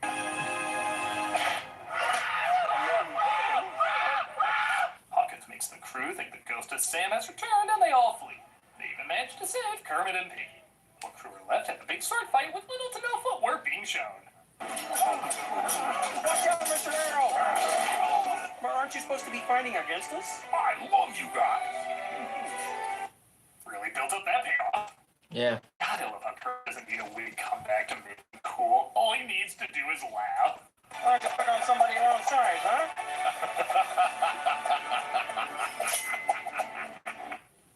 One of these days I'll find something wrong with him. Kermit looks like he might lose, but the rest of the crew come to his aid, leading to, again, some good lines. Kill Jim and That man got a tattoo. kill Gonzo and you have to kill me. Kill Squatch along and he'll have to negotiate strenuously. Aha. Seems to be saved, his Silver surrenders, but I love they completely forgot they handed him the keys. I suppose you'll be blowing the whistle on me now, won't you, Jim? After you turn Bristol to stand trial. His laugh is everything. Cool, you can go free, you deserve it. We'd have made a great team, Jim. He does let him go in a sweet farewell, though I do find it odd that Kermit was there watching him. Yeah, exactly. What are you doing? Your father would be proud. So we're not gonna question this scene like Kermit just watching the whole time. I just now realized that. Like, good job, Jim. Your father will be proud. Like, where were you during this whole entire scene? Oh, of course, he took mercy on a pirate that ended up killing him, but somewhere in there he might be happy. I followed through on an earlier joke, as wouldn't you know it, Sam found that lifeboat to be quite unsafe. There's no way he made that. He's totally dead. Where to, Captain Hawkins? Wherever the wind may take us. To this awkwardly slow final shot.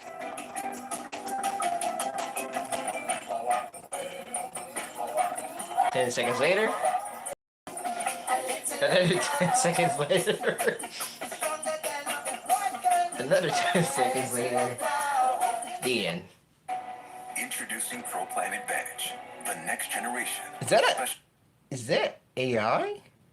Is this commercial promoting AI? Nutrition. Oh my god, this commercial is promoting AI. Get out the screen. Did they think they had the ending to the searchers? Why did that shot take so long? And that was Muppet Treasure Island. It's about how I remember it. But okay, I will admit, I do look at it a little differently, imagining myself as a kid watching this. I don't think I would love the film, but I think I would find it alright. There's some good laughs, it's telling a classic story, and it's the real treasure we discovered along the way. Damn right. As an adult, though, the issue lies in it either needed more heart or more humor. More Christmas humor. Carol worked because it had just the right amount of both. Thus, a lot of kids are introduced to the story through the film, and it doesn't feel off. It's not a bad introduction for kids. The idea of kids being introduced to Treasure Island through this doesn't feel insulting by any means. It just feels unfulfilling.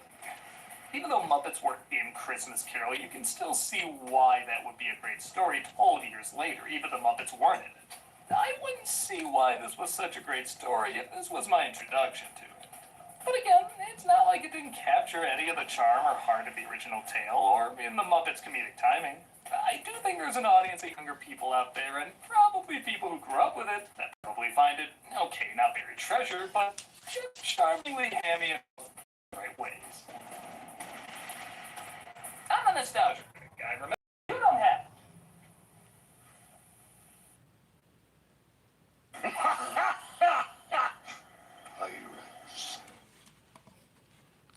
And that was it.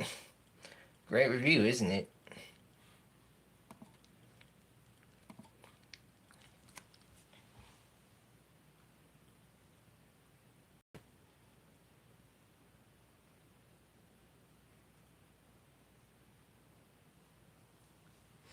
So whenever you get free time, channel, you definitely gotta check out Muppet Treasure Island.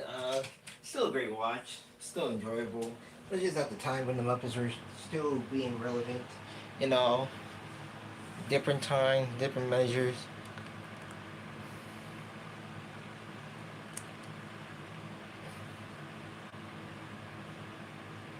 Oop, almost forgot. It's closing the dryer. I'll be right back.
Okay, I'm back.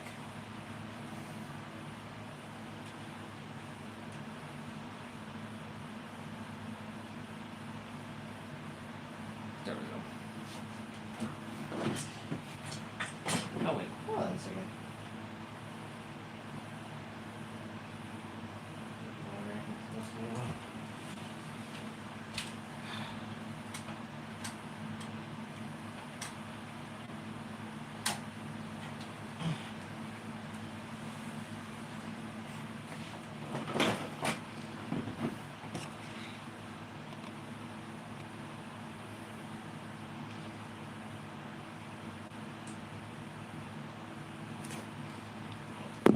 There we go.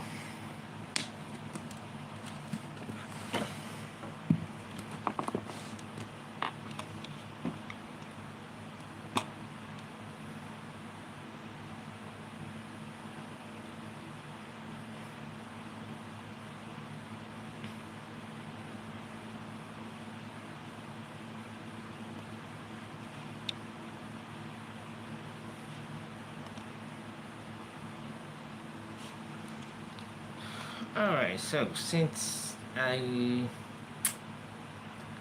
part is finally done, well, so far the 2.0 video is, that part's finally finished. While I do the rest, I'm gonna start editing the vlog very soon. I might just do the Q&A bit with Karen first, get that little edit out the way. Because the rest are just, I can just easily run through.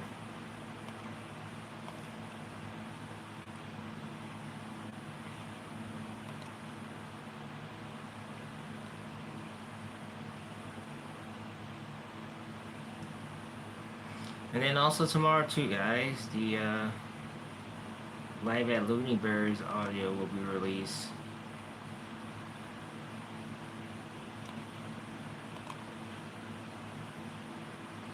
So hope y'all ready for that. Drop tomorrow.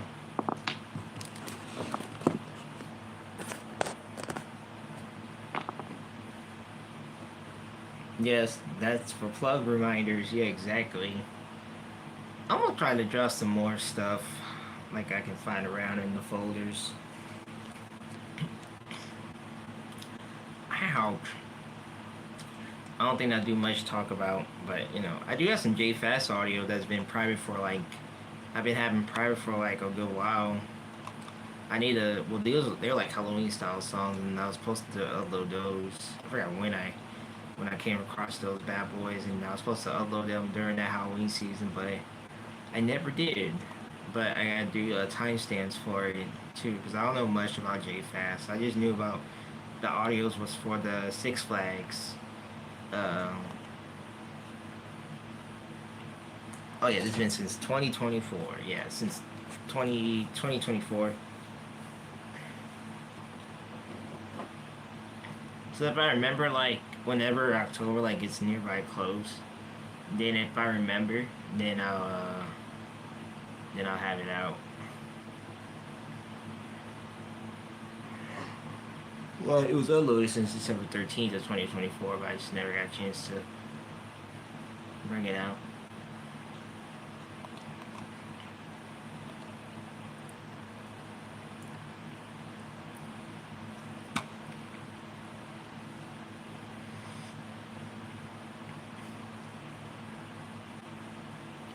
I think you're the one that sent it, that footage to the archive or something like that. It was that footage from Aaron's premium video. It was like a link to archives. I mean, yeah, Internet Archives about Jay Fast, where he was showing off his performance for the Six Flags. Damn, that was like such a long time ago. I don't even know what happened to the J Fest over there at Six Flags.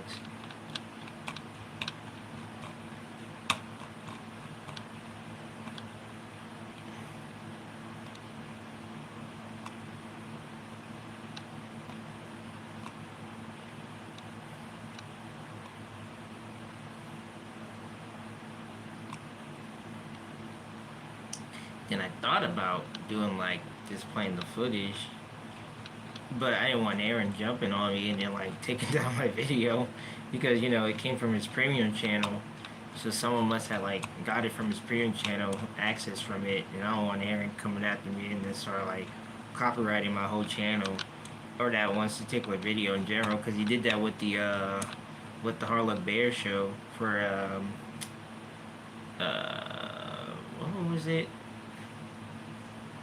Blackpool, yeah, he did the Blackpool. Like I did the footage. I love the footage of Blackpool. I think I premiered that too, along with the audio. But he didn't take down the audio, but he took down the footage because it came from his premium channel, and he's very strict on the premium channel of like links and stuff and all.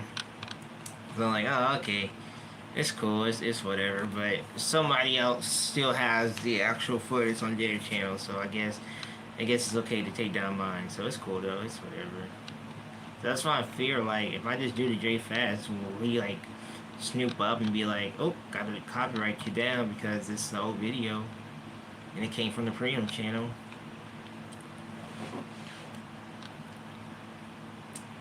Try to find it. I forgot when this shit was shared.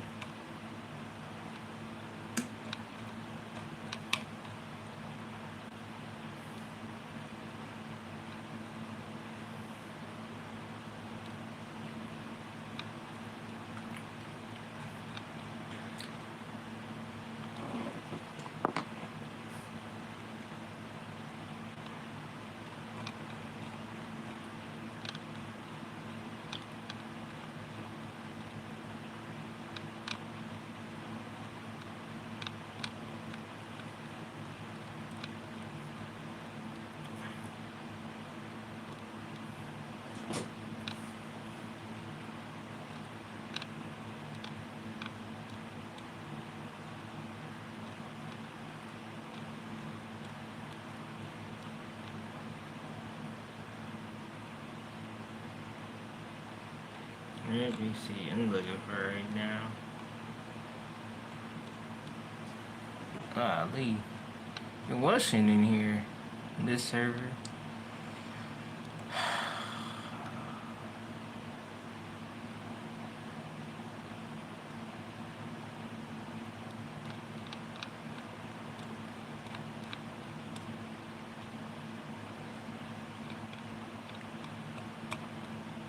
Oh. It's not in here, then gotta be under. I'm gonna find it one day. Cause I gotta get a timestamp of it. I'll play a bit of this actually.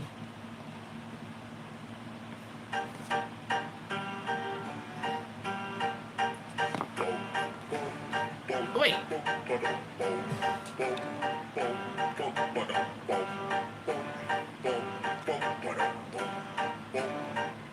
find it. Let me tell you a story about a guy I know. His jaw was strong, but his wits were slow. He was a cast out often, but his heart was true. He must have had his own cat from bad and boat. He got a big tongue, born bull at the front. And when he got close, someone pulled the gun. Well, a shot rang out and it rang out true. But now he's the baddest wolf down the bad moves. Found it. You better watch out and be sure your heart is true. Cause if you're better than bad, then you know he's coming for you. The ghost of bad and is later out Halloween night, but some boys came around. We're picking up light, but they were bullying the children out of home alone. Until the boys came out, said I'm taking your soul. They tried to get away, tried to run and hide. But Dark Shadow came out and sold them out. They counted all brains, 8, 9, and 10. But that none of them sold well seen again. So you better watch out and be sure your heart is strong. Cause if you're better than bad, then you know he's coming on. The ghost of bad invicted on years is the painful night. Without looking for people not being polite. But they through the graveyard and the city blocks. But down around the corner to the ship and docks. But now all through the bayou to speak his name. But if you ever see him coming, you won't be the same. So when you've been bad, know he's looking for you. But when he comes from knocking, hope you know what to do. So you better watch out and be sure your heart is true. No, man, that time was slow. Cause if you're better than bad, then you know he's coming on. The ghost of bad. The ghost of bad. The ghost of bad.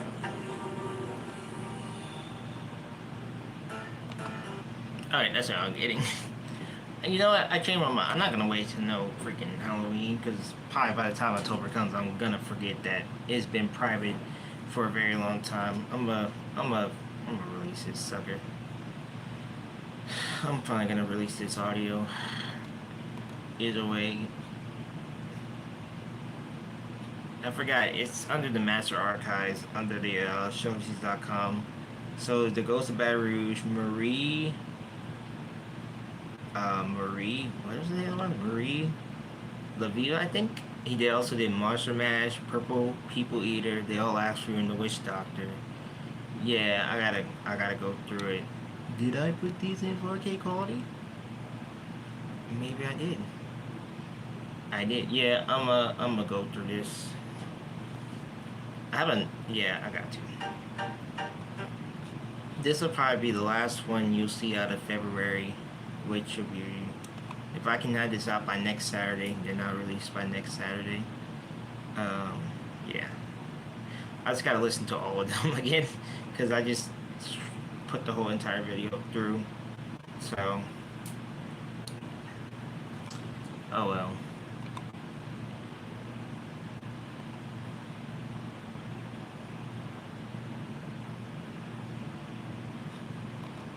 I just want to know who his voice actor was, because Aaron really never did say much about his voice actor. But where is Jay Fast now is a really good question. I think Jay Fast is either locked, or he's in storage, or he's probably destroyed. Because right after that Fright Fest in 2018, there's no answer where he went. And I thought there was footage of him actually too. I mean, there was footage of him at the Fright Fest at Six Flags at the time, but I think the footage is the footage is long gone. The only known footage we have of Jay Fats is 7 years ago when Aaron releases the video of the Frosty Royal Milk Tea video, and then probably from the premium subscription channel as well. And then also too, you have the Just Go With It video of Jay Fats, which Beer protein bar. say it's for like one last smooth. Which here's the footage of this unreleased thing from the movie Just Go With It, and this supposed to have like the Rockford explosion, so this footage never went unused. This is the first iteration of the Jay Fast character as well.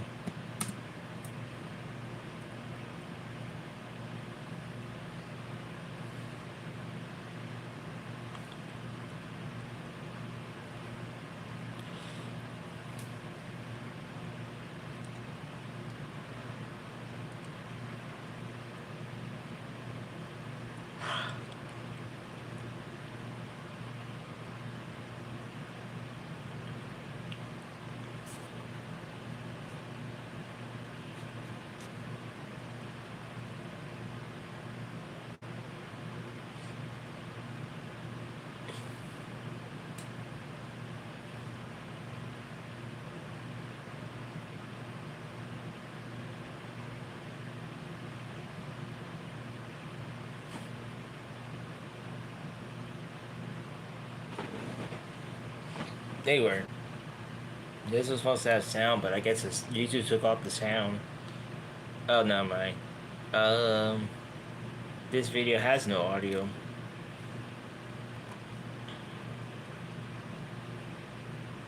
Yeah, that's the only known footage so far we have of. Nothing. This is J-Fast. So apparently back in 2007, Fast was redesigned by an artist and fan, Jen Wade. Jen is also known by the creation of the Cheeseventions and stuff for use in a new restaurant that was slightly to open in the country of Jordan.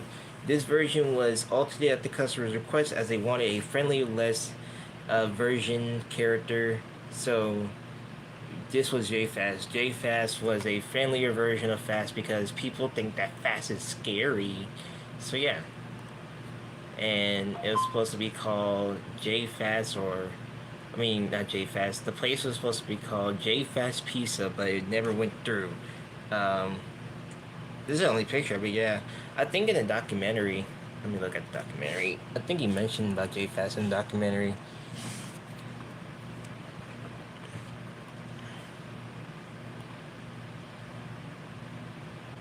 One day we just gotta sit down and watch this documentary. You know, that'd be so awesome. One night, just watch this lovely documentary. March 3rd is coming up, actually, so just want to point that out there. But, you know, that'd be lovely one day. We'll just watch it. Now, where is that part about J-Fast? Oh, wait, I think it's Fast over here.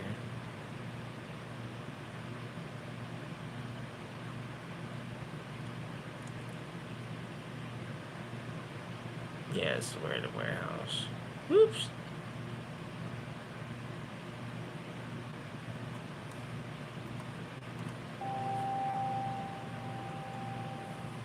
As we come over here, this is a staging area, and I call it a staging area meaning that we're getting the stuff together to send out to one of my customers. This show is going to Jordan, and it's just like the Rockfire Explosion in every way except that Fast has been changed and modified according to the specifications. They wanted to have a friendlier look. That genius. They didn't want one that would scare the kiddies, and I think it scared some of the women too. But scared of women. You know, we changed them into a more friendly looking gorilla just for the Jordan customers, and we call him J-Fast. This is the back. So yeah, the J-Fast was first introduced in the documentary. Then it went through. Dope. What are you talking about? There is a general public restaurant actually that has a Rockfire Explosion. You might have heard of it. It's called Billy Bob's Wonderland. You ever heard of that place? That's the only place for it. But I'm sorry, buddy. I have to be that one person that had to crush your little dreams again. If Ducky over here thinking that we're gonna see a Chuck E. Cheese and Friends show or whatever the fuck it's called, sorry. Showbiz days are over. But Aaron is trying, alright? He's still trying. He's still trying. He's trying to get his little show back into the public again. But I think Aaron needs to realize that it's already over. The Rockfire will forever live on. You know, you don't have to make new show tapes or whatever and stuff. They can still live on. The fans will live it on. The fans are the reason the Rockfire are still here. Aaron, it's just time to hit retirement, dude. You can still make your little tours and everything at Creative Engineering and stuff whenever that time is right. You know, yes, he's been trying to get his show back in public. He still has hope that one day he'll make like another Showbiz Pizza place, another restaurant and stuff. One of his teams, or you know, teams actually that his name is Gene. One of the guys that actually helps Aaron, because there's like a bunch of like trustworthy fans that help Aaron and all. And one of the guys named Gene, Gene is actually in progress of making his own little pizza place up in Tennessee. That's where he's at, with his Rockfire show and supposedly the new Rockfire. So yeah. But I mean, so Aaron can try anything. He can recast the characters. You can give them some new voices. You can give some new scripts. and stuff. But still, I'm sorry, dude. Nothing can mess up like the voice actors we actually had. No one can replace them. I think he should have realized once Sal passed away. Once Sal like literally passed away years ago, I think it was time to give up that dream of reuniting the Rockfire again. And that's the only thing. The reason why the Showcase worked is so great is because you had a team of talented people, talented writers, songwriters, and musicians who took in time and care into like writing good shows. Sal's always the front man in the show. He's the one that wrote most of the skits, chose the songs. Everybody played a huge part in it. Now, granted, I don't know what Shooter's gonna do. I know Brandon got a really good singing voice, actually, but he's not Duke. Duke will be the best version of Duke, hands down. And as much as I love Brandon's singing voice, I'm sorry, you cannot replace what the original artist gave. The only thing is that you still have Rick and Celicia, so Rick and Celicia are like still around, and that's that's good. But at the end of the day, man, you just lost two of your key players that were part of the ensembleness of this whole entire show, and I just feel like it's time to just give up. Just give up and continue doing tours and stuff. I mean, yeah, you can make little silly YouTube videos here and there, and you really Bob Mooneyverse voice and Ralph Nero voice, and then programming and calling a new show. But still, I think it's time to just give up, dude. Like, you're the reason the Rockfire is already dead. The new Rockfire didn't succeed as the classic Rockfire because it was already too late. Aaron Fector is the reason why the Rockfire went downhill. No pun intended. But still, he's the reason why, so you're saying animatronics are dead, you'll never see them again? Not gonna say that animatronics are dead unless you want to go to Disney. Have fun with that, with the malfunction of Tiana boat ride. You can have fun with that one all you want. But I understand, hey, animatronics aren't dead. I mean, we'll see them again. Maybe. I don't know, honestly. Depending on what company we're talking about, then you know that answer. But for Aaron's case, it's like you can't remake something that was great. This is not the 1980s anymore. This isn't the 90s. He's stuck in the mind of he wants to make a Rockfire explosion great again because now he got little children learning about the Rockfire and wants to see the Rockfire succeed, all this other stuff. Again, I'm not gonna put in the whole saying that Five Nights at Freddy's is the reason why children went to creative engineering. No, not really. There has been little kids that's been knowing about the Rockfire for like decades now who grew up in the community and stuff. And he keeps hammering on talking about, oh, I didn't know I had fans for children and weren't for Five Nights at Freddy's. No, Aaron, dude, can you stop saying that? Like, I didn't think I'll have children again as fans due to Five Nights at Freddy's. Yeah, no fucking shit, dude. Like, what? No, that's not right. Is that you have fans again who were kids because you have parents who went to showbiz or whatever as a kid. Like, that's how it works. But you're over here trying to bring back something that's been dead for a very long time. And going by your statement too of the video, Jonathan, I forgot which part you said in the video. I mean, both Showbiz and Aaron did kind of kill the Rockfire explosion. I mean, who did it more worse? Okay, there's two different sides of the story. You have Aaron who's trying to do what he can as a director of entertainment. Then you have Showbiz like, hey dude, fuck you. You're just over here trying to suck on Robert's Brock dick and everything, but we're gonna manipulate his head about you, which is all false lies, but we still want a name for ourselves. So it's like, either way, no matter how the cut goes, one did kill the Rockfire explosion and the other one just fall right along. I do feel like Showbiz was jealous of Aaron Factor because he was like the golden child. Um, he was like, yeah, the golden child of Showbiz, and he was like what, Brock's favorite, and they were trying to feed stuff in Brock's head talking about Aaron and all. And then I'm like, you can feel sorry for the guy for what he did. I mean, for what he's going through and all, but in some cases, like, man, you're trying to be the best entertainment company ever out there, and then you just like your company went to Shitsville and stuff. I just feel like after Koski Vacation, that's when the Rockfire officially died.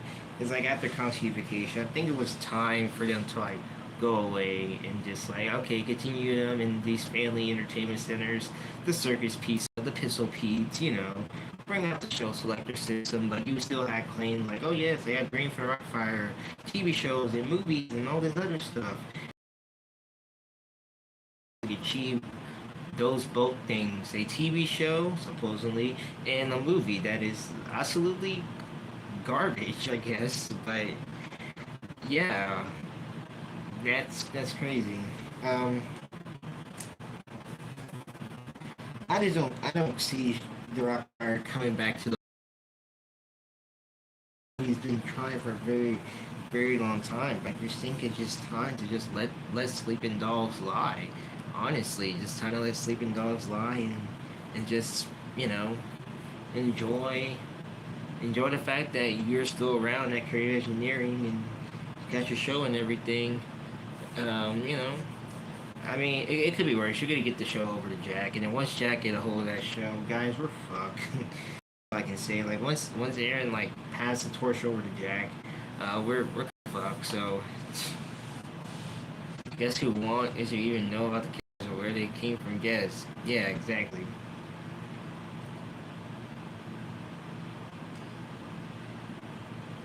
Or you can either let him go or give him the Jack. And I'm telling you, if he gets him the Jack, then we're kind of fucked. That's all I gotta say. We're kind of fucked. That's one thing about Jack. He's the protege. He's Aaron Factor's protege, and he's gonna carry on the legacy as well with Rockfire, but in a way that is very, very horrible too, because Jack is also known as a gatekeeper as well in the animatronic community. There was a time in 2020 where Jack was hammering shows left and right. They were like picking up so many shows to like restore and everything. So yeah, if the IP goes over to Jack and everything else go over to Jack or whoever, and like Gene or Brandon or Logan or whoever that dude, Layton, then yeah, ladies and gentlemen, we're gonna be fucking the Rockfire community because like there's so much audio out there that never will probably see the light of day, and you know Aaron has and those people like Aaron Factor's teams choose to not release them to the public. Hey, we're fucked. We're kind of fucked, bro. We're really fucked. We have Creative Engineering, like we need a whole SWAT team to come out to Creative Engineering and start like getting the shows or whatever, because ain't no way that there we go. Ain't no way that that we're gonna be seeing like lost shows and stuff.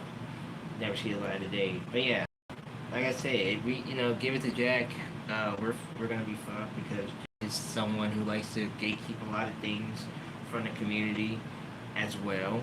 I don't know about the other guys. I think Gene is the same way. Gene is also the same way. I know Gene, he's trying to help out with the museum and stuff. I heard so many controversial shit around Gene.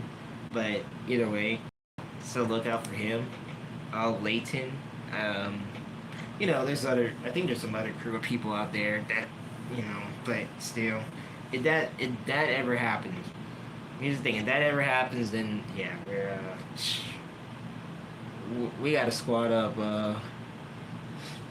we're gonna squad up Creative Engineering building. We gotta take everything in. We gotta make sure that the we gotta make sure that we, the people, yes, we gotta make sure we get everything in. Nothing can get gatekeep or unreleased or sure the mafia does not take the audio. Remember, they took it from us. We could have junk audio. The junk skit. Different Gene, this is a different Gene. Gene Howard, his last name is. He actually owns a Rockfire show, and he also was the guy who said he wants to make the Rockfire great again, and he took Aaron Fechter's last set of the new Rockfire, which I believe came from the Looney Birds up in Orlando, Florida. I want to say, or wasn't that the one? No, I think his Rockfire, new Rockfire, came from either. I don't think it came from that one. I think his came from the Aaron Fechter's programming set, I want to say, but I think I want to say Aaron Fechter is all out of new Rockfire now, and I think the one Gene has, but not taken, came from the programming room that Aaron Fechter had for a long time. But I know there was two. There was that one, and there was the one that also came from Looney Birds. Because the Looney Birds show from the Looney Birds New Rockfire went back to Create Visioneering, but theirs was strictly. It's the beta show, so that gotta be the one with the footage then. Okay.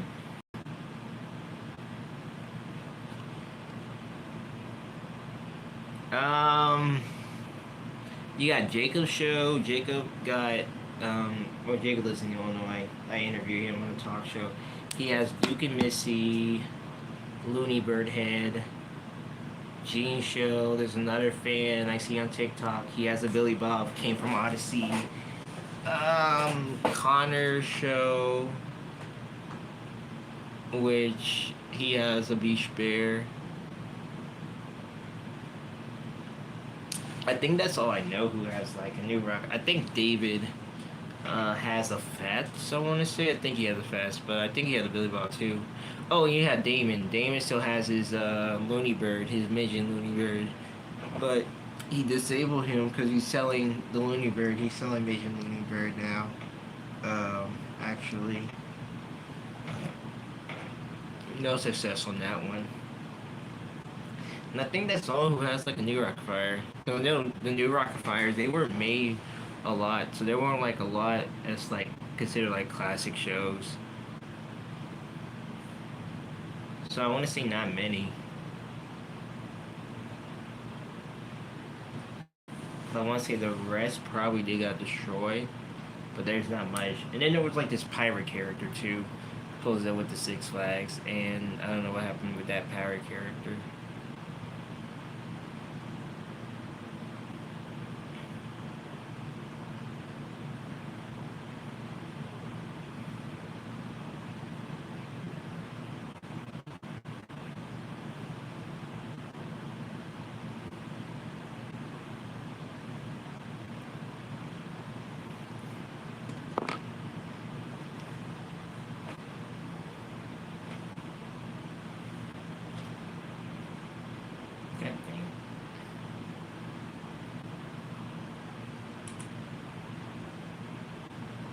Right. No, they got separated.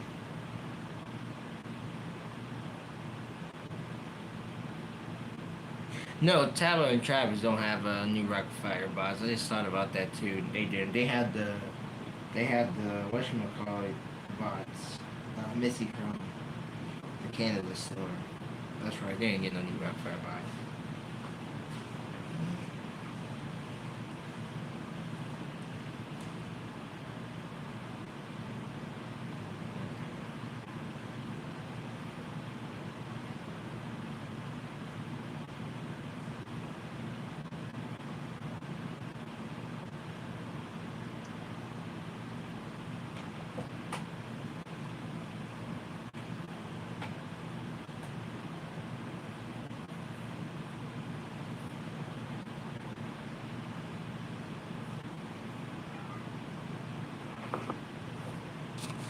Man, I'm gonna get started on those audio.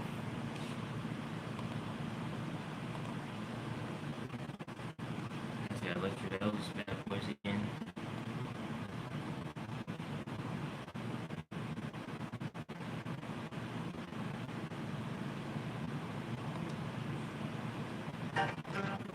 is to go to Baton Rouge. Okay.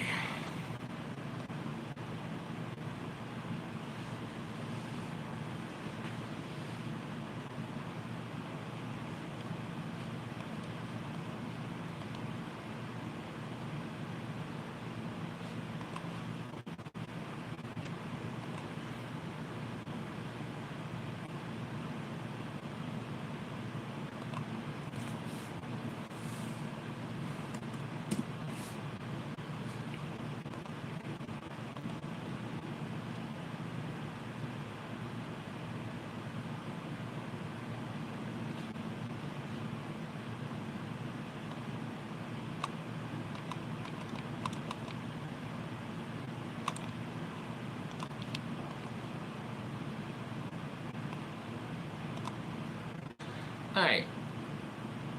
I think I'm gonna hop off. Now I'm gonna get started. I'm gonna try to get started on uploading and putting out this audio, the JFast stuff.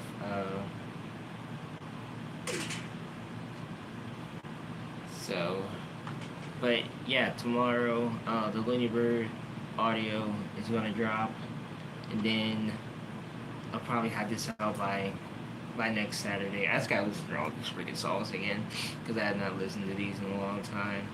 So yeah, and then after that I'll probably get started editing on the vlog next as well. So I hope you guys ready for tomorrow's video, and I will see you all in the next stream. Oh yeah, Cheddar. Right, shoot, forgot to mention this. So, talked to Karen, I think Monday I was talking to her. Yeah, talked to her Monday about the idea of using her face and stuff in the thumbnail and all. She's cool with it. I just gotta look through again at the Q&A of which scene was really good. And then I'll use that also in the thumbnail and stuff. I'll make a post about when I start editing the vlog and stuff. Like I said, I think the Q&A will be like the first one I'll edit first because there's a lot of funny bits in there that I can do little edits and stuff. But yeah, thank you guys so much for joining in tonight. This fun little stream. Stay tuned for tomorrow's premiere, and yeah, and then stay tuned for this next one dropping as well, and then hopefully some more videos after that. Anyway, see y'all later, and bye for now.